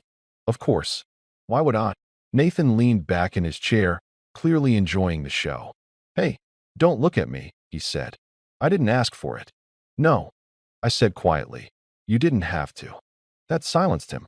The rest of the night passed in an uneasy fog. My parents left first, claiming they had an early morning. Nathan and Madison stayed a bit longer. Lila and I stood by the door as they prepared to leave. Nathan smirked as he put on his coat. Nice place, bro, seriously. You've come a long way since the garage days. Thanks, I said. Just remember, he added, lowering his voice. Some of us are born to lead, some to follow. Don't get those confused. Before I could reply, Madison gave him a sharp look. Nathan, she said, her tone warning. He just smiled, kissed her on the cheek, and walked out. I watched them drive away, my jaw clenched, my chest tight. Lila turned to me, her eyes full of concern. You don't have to keep letting them do this, she said softly. I know, I said. I just needed one more thing. She frowned. What thing? I met her gaze. Proof. Because while my family was busy laughing and belittling, they hadn't noticed the papers sitting quietly in the office next to the dining room. The ones my lawyer had prepared weeks ago. The documents that would finally flip everything they thought they knew. And when they came back for Christmas next year, those papers would be waiting. The months after that Christmas dinner passed in a blur of quiet resolve. Outwardly, nothing changed. I kept working, expanding my business, and pretending everything was fine. But inside, something in me had cracked beyond repair. I'd spent my whole life chasing crumbs of validation from people who only ever saw me as the background character in Nathan's story. That night made it clear I wasn't just overlooked. I was expendable. Lila noticed it first, the way my patience had drained away, replaced by something colder. You're quieter, she said one night as I sat sketching designs at my desk. Different quiet. Not the good kind. I looked up, forcing a smile. Just thinking. You're planning something, she said softly. Aren't you? I didn't deny it. I'm just tired of being treated like I don't matter. She moved behind me, resting her hands on my shoulders. Then make them see. Just don't lose yourself doing it. That stuck with me. Because the truth was, revenge wasn't my original goal. All I wanted was fairness. A sliver of acknowledgement that I'd worked for everything I had while Nathan coasted on charm and handouts. But the deeper I thought about it, the clearer it became that fairness didn't exist in our family. Power did. And for the first time, I had some. I kept my distance for a while. My mom texted me occasionally, mostly with updates about Nathan's latest accomplishments. He'd been named a strategic partner in his friend's new tech company, a role that meant he owned shares without ever lifting a finger. "He's really doing amazing things," she'd say. "You should be proud of him." Not once did she ask about my business. Not once did she visit the workshop I'd built from the ground up. But what really set everything in motion was a phone call I wasn't supposed to hear. It was late spring when I dropped by my parents' house.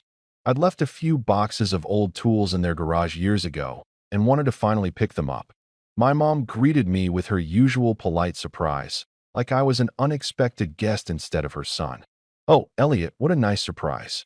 I didn't know you were coming by. I texted Dad yesterday," I said. "Did you?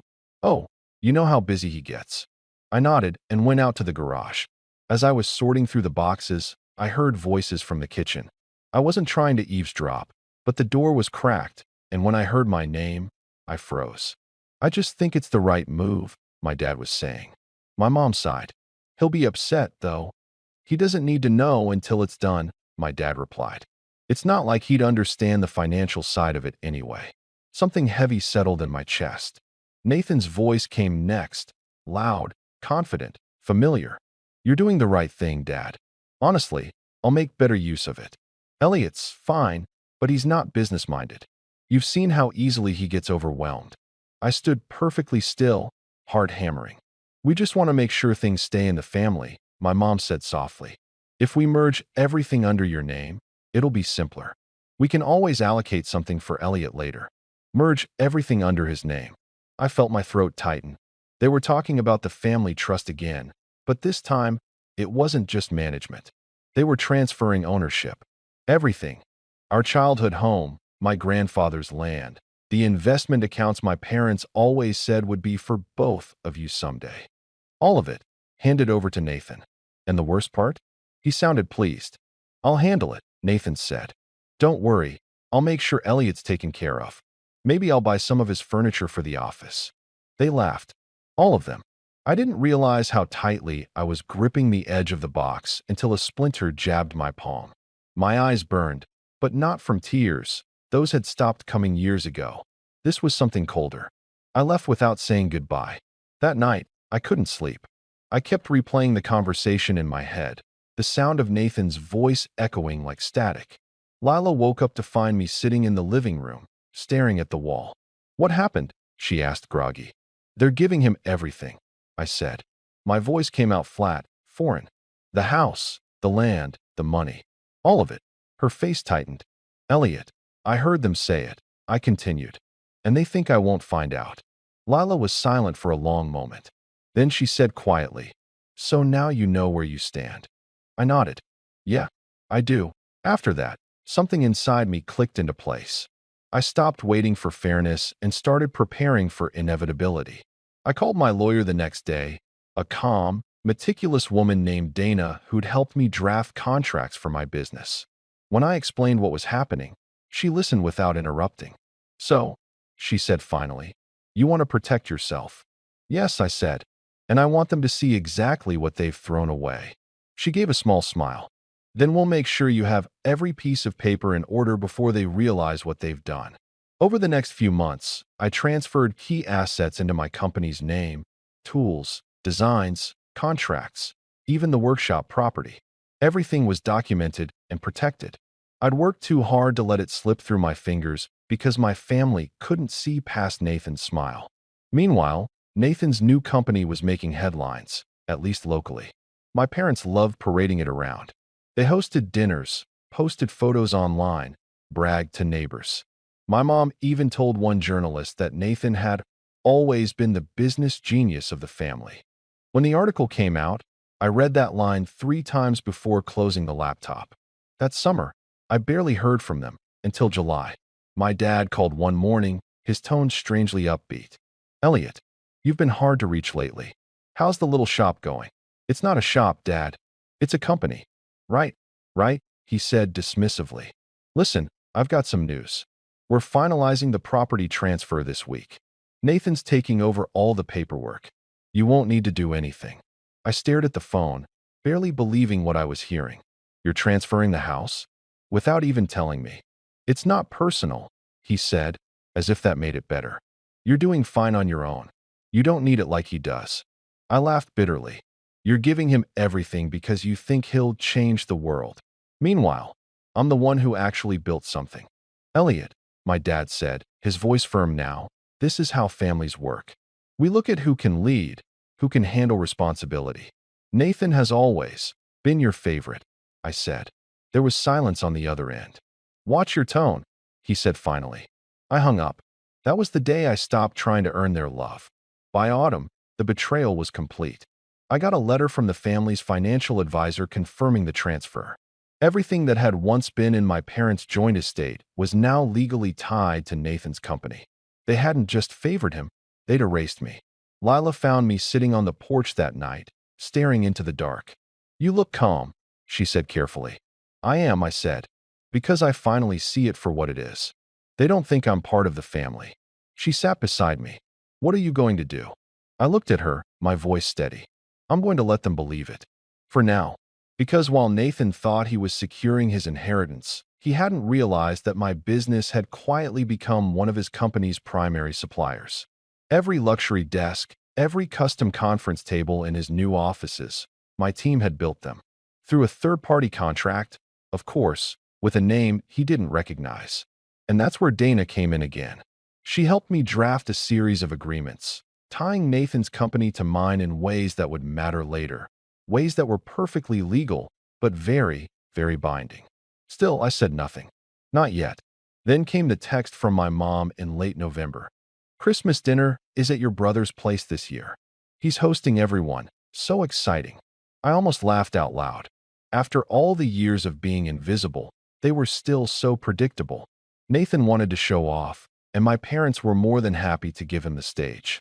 Lila read the message over my shoulder. "Are you going?" "Oh, I'm going," I said, a slow smile spreading across my face. "I think it's time to congratulate him properly." When Christmas Day arrived, I drove to Nathan's new house, a sprawling glass and steel showpiece that screamed money but felt hollow. My parents were already there, beaming like proud royalty. Nathan greeted me with open arms. "Elliot, you made it. Come on in, man. Check this out. Built it all myself." I raised an eyebrow. "Did you now?" He laughed, clapping me on the shoulder. "Well, I paid for it." Same thing. Dinner was exactly what I expected, Nathan bragging, my parents nodding, and me fading into the background. Until dessert, when my mom turned to me and said, "You've been so quiet tonight, sweetheart. Tell us, how's your woodworking going?" "It's been busy," I said. "Actually, I've been working with some big clients lately. One of them might sound familiar." "Oh," she asked, smiling politely. "Who?" I met Nathan's eyes. "Your company." He blinked, then laughed. "What? No, you must be mistaken." "I'm not," I said calmly. "Every piece of custom furniture in your offices? My team built it. Through a subcontractor named Elm Ridge Interiors." The color drained from his face. My parents looked confused. "That's impossible," Nathan said quickly. Before he could finish, there was a knock on the door. I turned toward it, my heart pounding, not from fear, but from the deep, electric calm that comes when everything finally snaps into focus. Because standing outside that door was Dana, and in her hand were the documents that would shatter the illusion my family had spent their whole lives protecting. The knock on the door felt louder than it should have, echoing through Nathan's enormous, echo-prone house. I didn't flinch.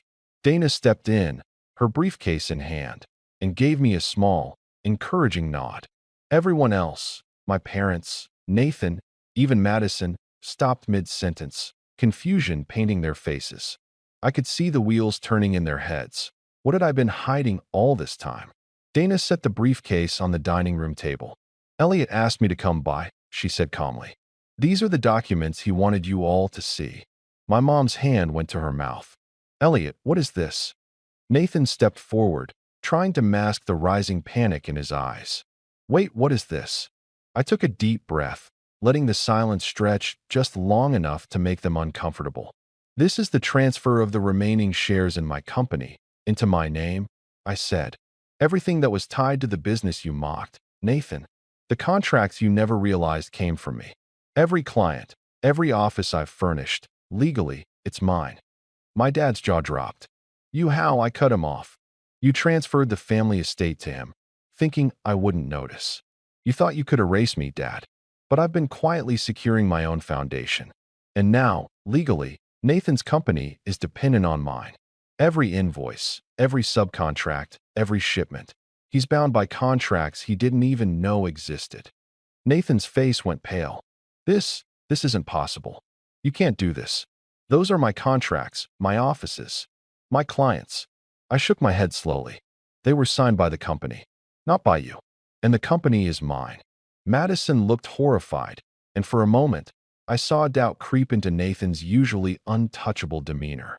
My parents were silent, their faces flushing red with disbelief, embarrassment, and maybe, just maybe, a flicker of fear.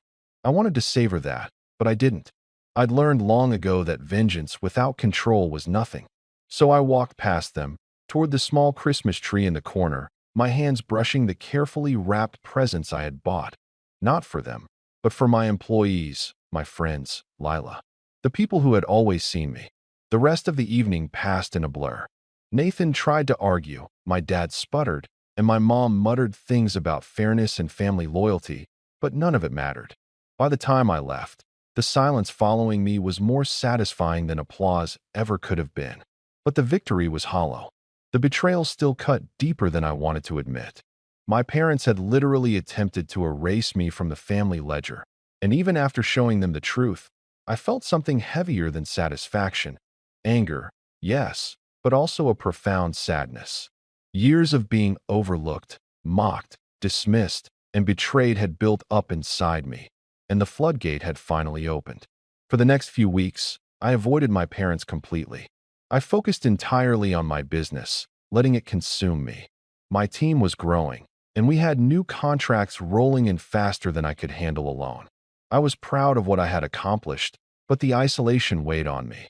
Lila kept reminding me to breathe, to remember that life wasn't just about revenge or proving something to people who couldn't see my worth. I nodded, but the fire in me didn't die. It only simmered. Then came the quiet realization. If I was going to rise above all of this, I couldn't just rely on the legal leverage I'd gained. I had to build something bigger, something untouchable, something they couldn't mock or belittle. So I threw myself into expansion. I started networking, attending design expos, meeting potential clients personally instead of relying on subcontractors. I made contacts in the hotel industry, the corporate office world, even boutique retail stores. My name, Elliot, started to carry weight. The first big break came when a boutique hotel chain wanted an entire line of custom furniture. They wanted everything, from beds to desks to decorative panels, crafted and installed by my company exclusively. It was the kind of contract that could make or break a small business, and it was a massive vote of confidence in my work. Nathan, of course, had no idea he was indirectly relying on the same craftsmanship he'd tried to belittle. It was deliciously ironic, though I kept that thought to myself. I didn't need immediate satisfaction. Patience had been my greatest ally this entire time. Around that same time, I finally confronted the personal toll this family drama had taken on me. I spent hours in therapy, talking through the resentment, the anger, the years of being invisible. For the first time, I allowed myself to grieve, not just the lost inheritance or the stolen recognition, but the childhood I'd been robbed of. It wasn't easy. Nights were the worst, when I'd replay old conversations in my head and feel that knot of inadequacy tighten in my stomach. But slowly, I began to rebuild, not just my business, but myself. I started working out regularly, not obsessively, just enough to feel strong. I cooked my own meals instead of grabbing takeout at odd hours. Lila and I took trips, exploring small towns, markets, and workshops that inspired new furniture designs. I felt alive in a way I hadn't in years. And while I thrived, I kept an eye on my family.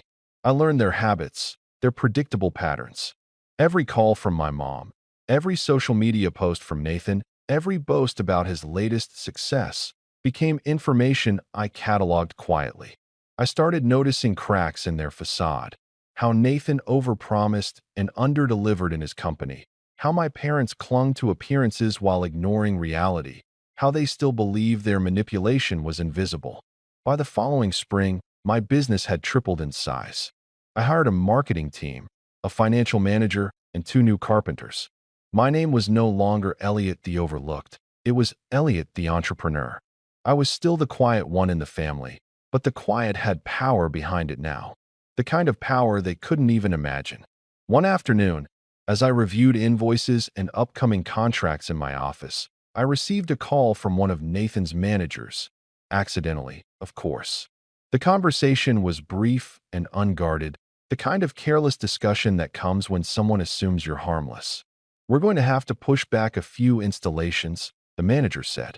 "Elliot's team is handling all of Nathan's orders, but the timeline is tight. We might need more subcontractors." I smiled, a slow, deliberate smile. "I'll make it work," I said calmly, making mental notes of their dependency. The irony wasn't lost on me. They'd been mocking me for years, dismissing my small business, and now they had no choice but to rely on it entirely. That night, I shared a quiet dinner with Lila, the city skyline glowing through the windows of my loft. "You know," she said, pouring a glass of wine, "it's almost poetic. They laughed at you, ignored you, and now they can't do a thing without you." I leaned back, taking it in. "I don't need to rub it in," I said. "They'll figure it out soon enough." The satisfaction of that thought was immense, but I also felt a strange clarity. This wasn't just about revenge anymore. It was about creating a life they could never touch, a legacy I controlled entirely. Every day, my company grew stronger, my skills sharper, and my confidence more unshakable. I began to envision the next steps carefully. No rash moves, no emotional explosions. Every action would be calculated, precise. Every contract, every client, every design added to a network of influence that would, eventually, make my family's past treatment of me irrelevant. And yet, the betrayal still burned. My parents had shown their true colors in the harshest way possible. Nathan had thought he could mock me, dismiss me, and step over me without consequence. I was done waiting for recognition. This time, I would create it for myself, and when the time came, they would see it in a way they couldn't ignore. It wasn't immediate, and it wasn't flashy. There were quiet nights of self-doubt, setbacks with clients, and moments when the old insecurity crept back in. But I pushed through because I had to. I couldn't allow 12 years of being overlooked to define the rest of my life. Slowly, methodically, I rebuilt not just my career, but my identity. I became someone my family couldn't mock, someone whose value couldn't be denied, someone whose presence demanded acknowledgement. The irony was exquisite. The very same people who had dismissed me had unknowingly given me the motivation, the clarity, and the independence to rise. By the time the next holiday season rolled around, I wasn't just Elliot anymore. I was Elliot, the one who had turned the tables, the one whose life had quietly become bigger, stronger, and untouchable. And though I hadn't yet delivered the final act, the pieces were all in place. I was ready. By the time the following year rolled around, I had established a rhythm that Nathan and my parents could never touch. My business had grown beyond what I thought possible. I had employees I trusted, clients who respected my work, and a reputation for quality that preceded me. But quiet power, I realized, was only half the equation. The other half was leverage. And for the first time, I had it in spades. The opportunity came unexpectedly, though in hindsight, it was the logical next step. I was attending a mid-sized design expo in the city, showing off some of my most ambitious projects: custom conference tables, hand-carved panels for boutique hotels, and full interior design packages. The room was buzzing with people, and I was mid-conversation with a potential client when I noticed a familiar face across the floor. It was Nathan. He looked exactly the same. Confident, charming, oblivious. But this time, he wasn't the one in control. He was pitching a consulting package for corporate offices, trying to win over potential clients who clearly had no idea what he actually delivered. His presentations were all style and flash, empty promises disguised as expertise. It was almost comical, except for the fact that people were actually nodding along. I stayed quiet, listening, watching him stumble through details I knew cold. Every project he claimed to handle, every client he said he'd consulted for, I had records of, from the contracts that now required my company to execute his vision. I left the meeting quietly, letting him sweat under the weight of his own misrepresentation, because patience was still my strongest weapon. That evening, as I returned to my loft, Dana was waiting.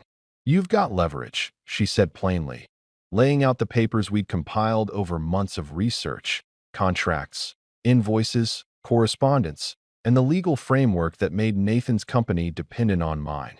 "And you've got proof. Everything you need to act decisively, without the risk of backlash." I smiled, feeling a calm satisfaction I hadn't felt in years. All it takes is the right timing.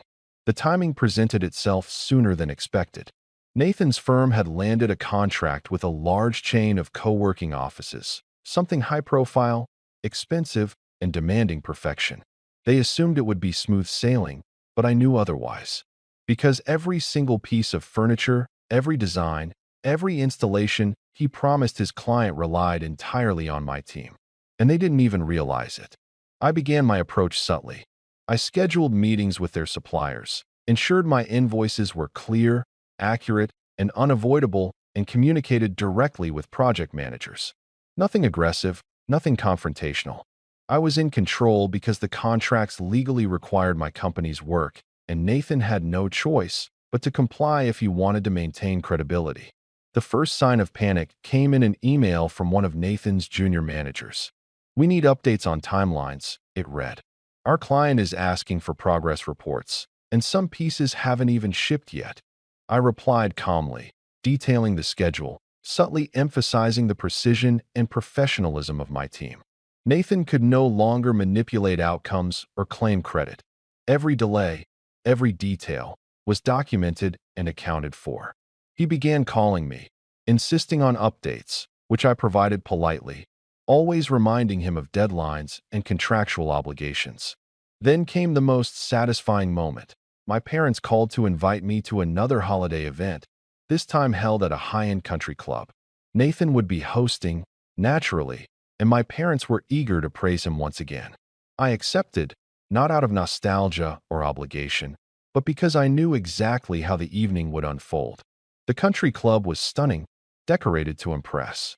Nathan arrived first, dressed impeccably, projecting confidence. My parents followed, beaming as if Nathan were a celebrity. And I arrived last, calm, composed, with Lila by my side, fully aware of the hidden truth that would soon unfold. Dinner began, with Nathan recounting the successes of his latest projects. "It's been a whirlwind, honestly," he said, flashing that effortless grin. "We've outfitted over a dozen offices in the last quarter alone." My mom leaned in, eyes sparkling. "Isn't that wonderful, Elliot?" Nathan's always had a way of making things happen. I smiled, letting it linger. "Yes, Nathan has done well," I said. Though it's worth noting that all of these offices were furnished and installed by Elmridge Interiors. The room went quiet.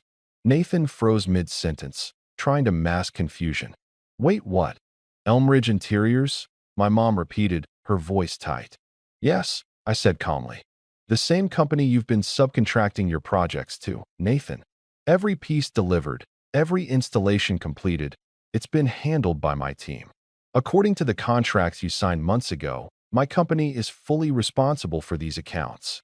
Nathan's color drained. He looked at me as if he'd been caught in a lie, because he had. My parents' eyes widened, disbelief flickering across their faces. "Are you serious, Elliot?" my dad asked, voice tight. I nodded. "Completely. And before anyone panics, I've been ensuring everything runs smoothly. Your clients won't notice delays. But the legal and financial responsibility? That's mine to enforce." Madison's hand flew to her mouth.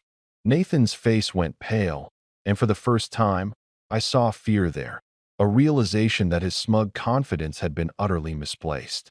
"Elliot," he stammered, I didn't realize you didn't read the contracts," I said softly. "And that's on you. But don't worry.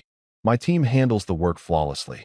You can take the credit in meetings if you want, but any missteps are now fully documented, and legally, your company is bound to mine." My parents were silent, their mouths opening and closing like fish out of water. The image of the family they had built, a carefully maintained hierarchy with Nathan at the top, was crumbling before their eyes. I leaned back, calm, collected, savoring the tension. "It's quite remarkable," I continued. "You've spent your life trying to minimize me, Nathan. But now, the very projects you flaunt rely entirely on me. Legally, financially, practically, your success depends on my company." He swallowed hard, eyes darting around the table. My parents, who had spent decades championing Nathan's achievements over mine, finally looked unsure, vulnerable even. "And before anyone asks," I said, glancing at my mom, "all contracts, invoices, and delivery confirmations are in order. Everything is fully documented. You can't argue with the paperwork. You can only recognize it, or deny it, and face the consequences." The evening dragged on, with Nathan trying and failing to regain control. Every question I asked was precise, every detail deliberate, every pause measured to maximize tension. My parents attempted to intervene, but they quickly realized they couldn't. They had trusted Nathan, they had elevated him, and now, that misplaced trust had put them all in an awkward spotlight. By the end of the night, I left with Lila, smiling quietly. The taste of satisfaction was sweet but tempered by years of waiting. Nathan was still technically ahead in public perception, but behind the scenes, everything had shifted. He could no longer mock me, minimize me, or ignore me. I had built a position of unassailable power, carefully, deliberately, and without losing control. On the drive home, Lila glanced at me. "You're calm," she said, voice soft. "More than anyone could expect after all that." "I've learned patience," I said, looking out at the city lights. "And timing. The thrill isn't in the confrontation. It's in the quiet setup, the meticulous execution. Watching them realize they've underestimated me for years, that's the payoff." And while Nathan still thought he was untouchable, I had quietly constructed a network of influence, a position of strength that couldn't be challenged. My parents had tried to erase me, but now I was untouchable, indispensable, and far more powerful than they had ever imagined. I had survived betrayal, humiliation, and years of being invisible. Now, I didn't just survive, I thrived. And the story wasn't over yet. The fallout hit slower than a firestorm, but when it came, it was total. It began quietly, almost imperceptibly. Nathan started noticing the pressure first. Emails from clients asking for clarifications, requests for shipment dates, complaints about delays that were technically his responsibility but routed through my company. He tried to handle it himself, bluffing and improvising, but every move was documented, every promise legally binding. He was trapped in a network he hadn't understood existed, and every misstep reflected back on him. At first, my parents still tried to shield him. My mom called me one afternoon, her voice clipped, the polite charm stripped away. "Elliot, Nathan's overwhelmed. Is there any way you can extend the deadlines? Maybe help him smooth things over?" I let a slow smile play on my lips. "Mom, I've been helping all along. His projects are delivered on time, professionally, and perfectly. There's no reason for me to extend anything. The contracts are clear, and I'm abiding by them fully. He just has to manage the rest." There was a pause. I could almost hear the panic building on the other end. "Elliot," she began, but I didn't wait. "I suggest you let him handle the public side of things while I continue to manage execution. It's the only way to prevent any real issues." By the end of the week, my parents were noticeably flustered. Their dinners had awkward pauses, their phone calls were more hesitant, and Nathan, had completely lost his signature composure. He called me, pleading quietly, carefully, trying to reclaim some sense of control. "Elliot," he said, voice low, "this is getting out of hand. Can we negotiate something?" I leaned back in my chair, smiling as I watched the panic seep through the cracks in his usual confidence. "Nathan," I said evenly, "the contracts are clear. Every obligation is met, every invoice accurate. I suggest you focus on public relations, and I'll handle the execution side. That's all you need to do." He hung up, defeated. But it wasn't just Nathan who suffered. My parents' reputations began to fray subtly. Word got out through industry contacts. Quiet whispers that their son's projects were entirely executed by someone else. It wasn't scandalous, not exactly, but it was enough for the careful observers to notice. My mother's social circle asked polite questions about Elliot's business, how he'd managed such impressive projects, and my dad, who had always been the stoic patriarch, suddenly found himself fielding calls from family friends curious about my role in these high-profile contracts. The next holiday season was the culmination. Nathan was hosting again, naturally. My parents, still blinded by loyalty and habit, showed up to celebrate him. I arrived later, Lila beside me, calm, composed, carrying nothing but a small leather portfolio and the quiet confidence of someone who knew exactly how the evening would unfold. Nathan strutted in, expecting applause, expecting admiration. He got silence. I hadn't announced my arrival, hadn't made a scene. But the subtle shift in the room was unmistakable. Conversations paused. Heads turned. Eyes followed me as I walked in, not aggressively, not triumphantly, just present. Dinner began, Nathan spinning tales of his success, embellishing every story with charm. My parents nodded, again, caught in the spell of his charisma.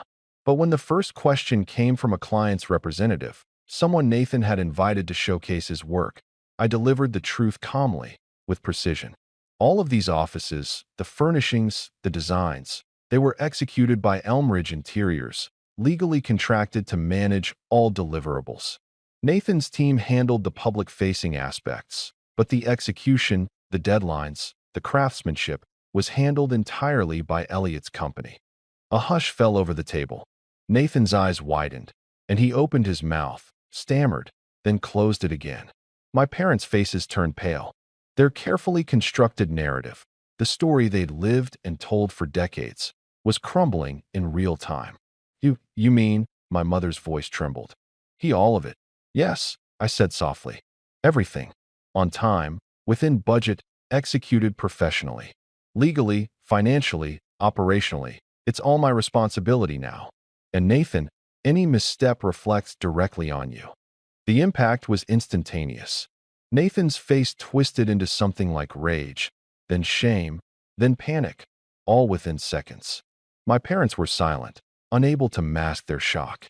Their expressions were a mix of disbelief, regret, and helplessness, a long overdue realization that they had nurtured entitlement and ignored competence for far too long. What does this mean? Nathan finally asked, voice shaking. It means, I said slowly, letting each word sink in, that you are no longer in control. Your credibility depends on my company. Your failures, delays, mistakes, they are all mine to execute flawlessly. You can take credit publicly, but the foundation, the work, the substance is legally mine. You cannot touch it, manipulate it, or claim it as your own. You have no leverage. My parents, finally recognizing the depth of their miscalculation, tried to intervene. Elliot, we didn't realize, my father said weakly. I shook my head. You did realize. That's why you attempted to give everything to Nathan, to erase me. You underestimated me, assumed I'd be content being ignored, and for 12 years, you were correct until now. Madison looked like she might cry. Nathan's smugness was gone, replaced entirely by fear and desperation.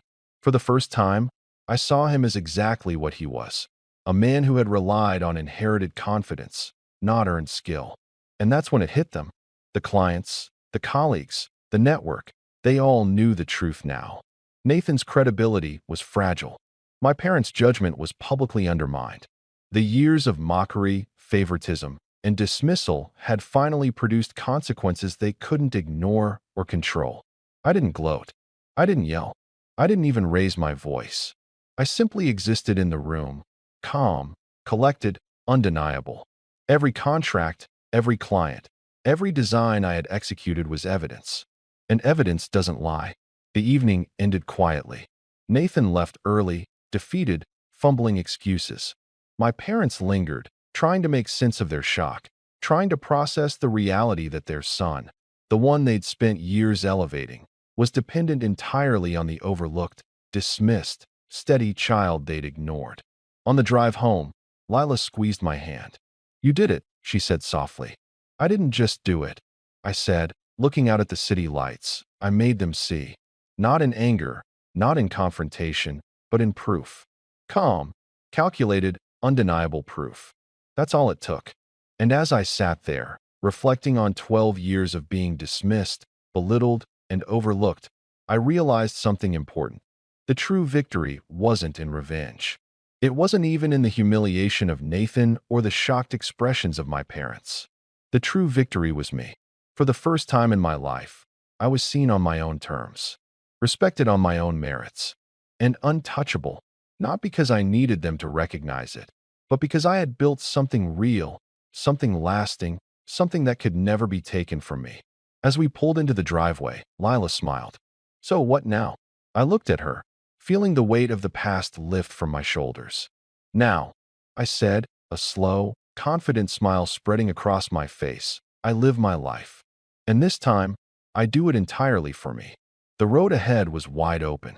The family drama, the betrayals, the favoritism, they were all behind me. Nathan could flail, my parents could fume, but none of it mattered.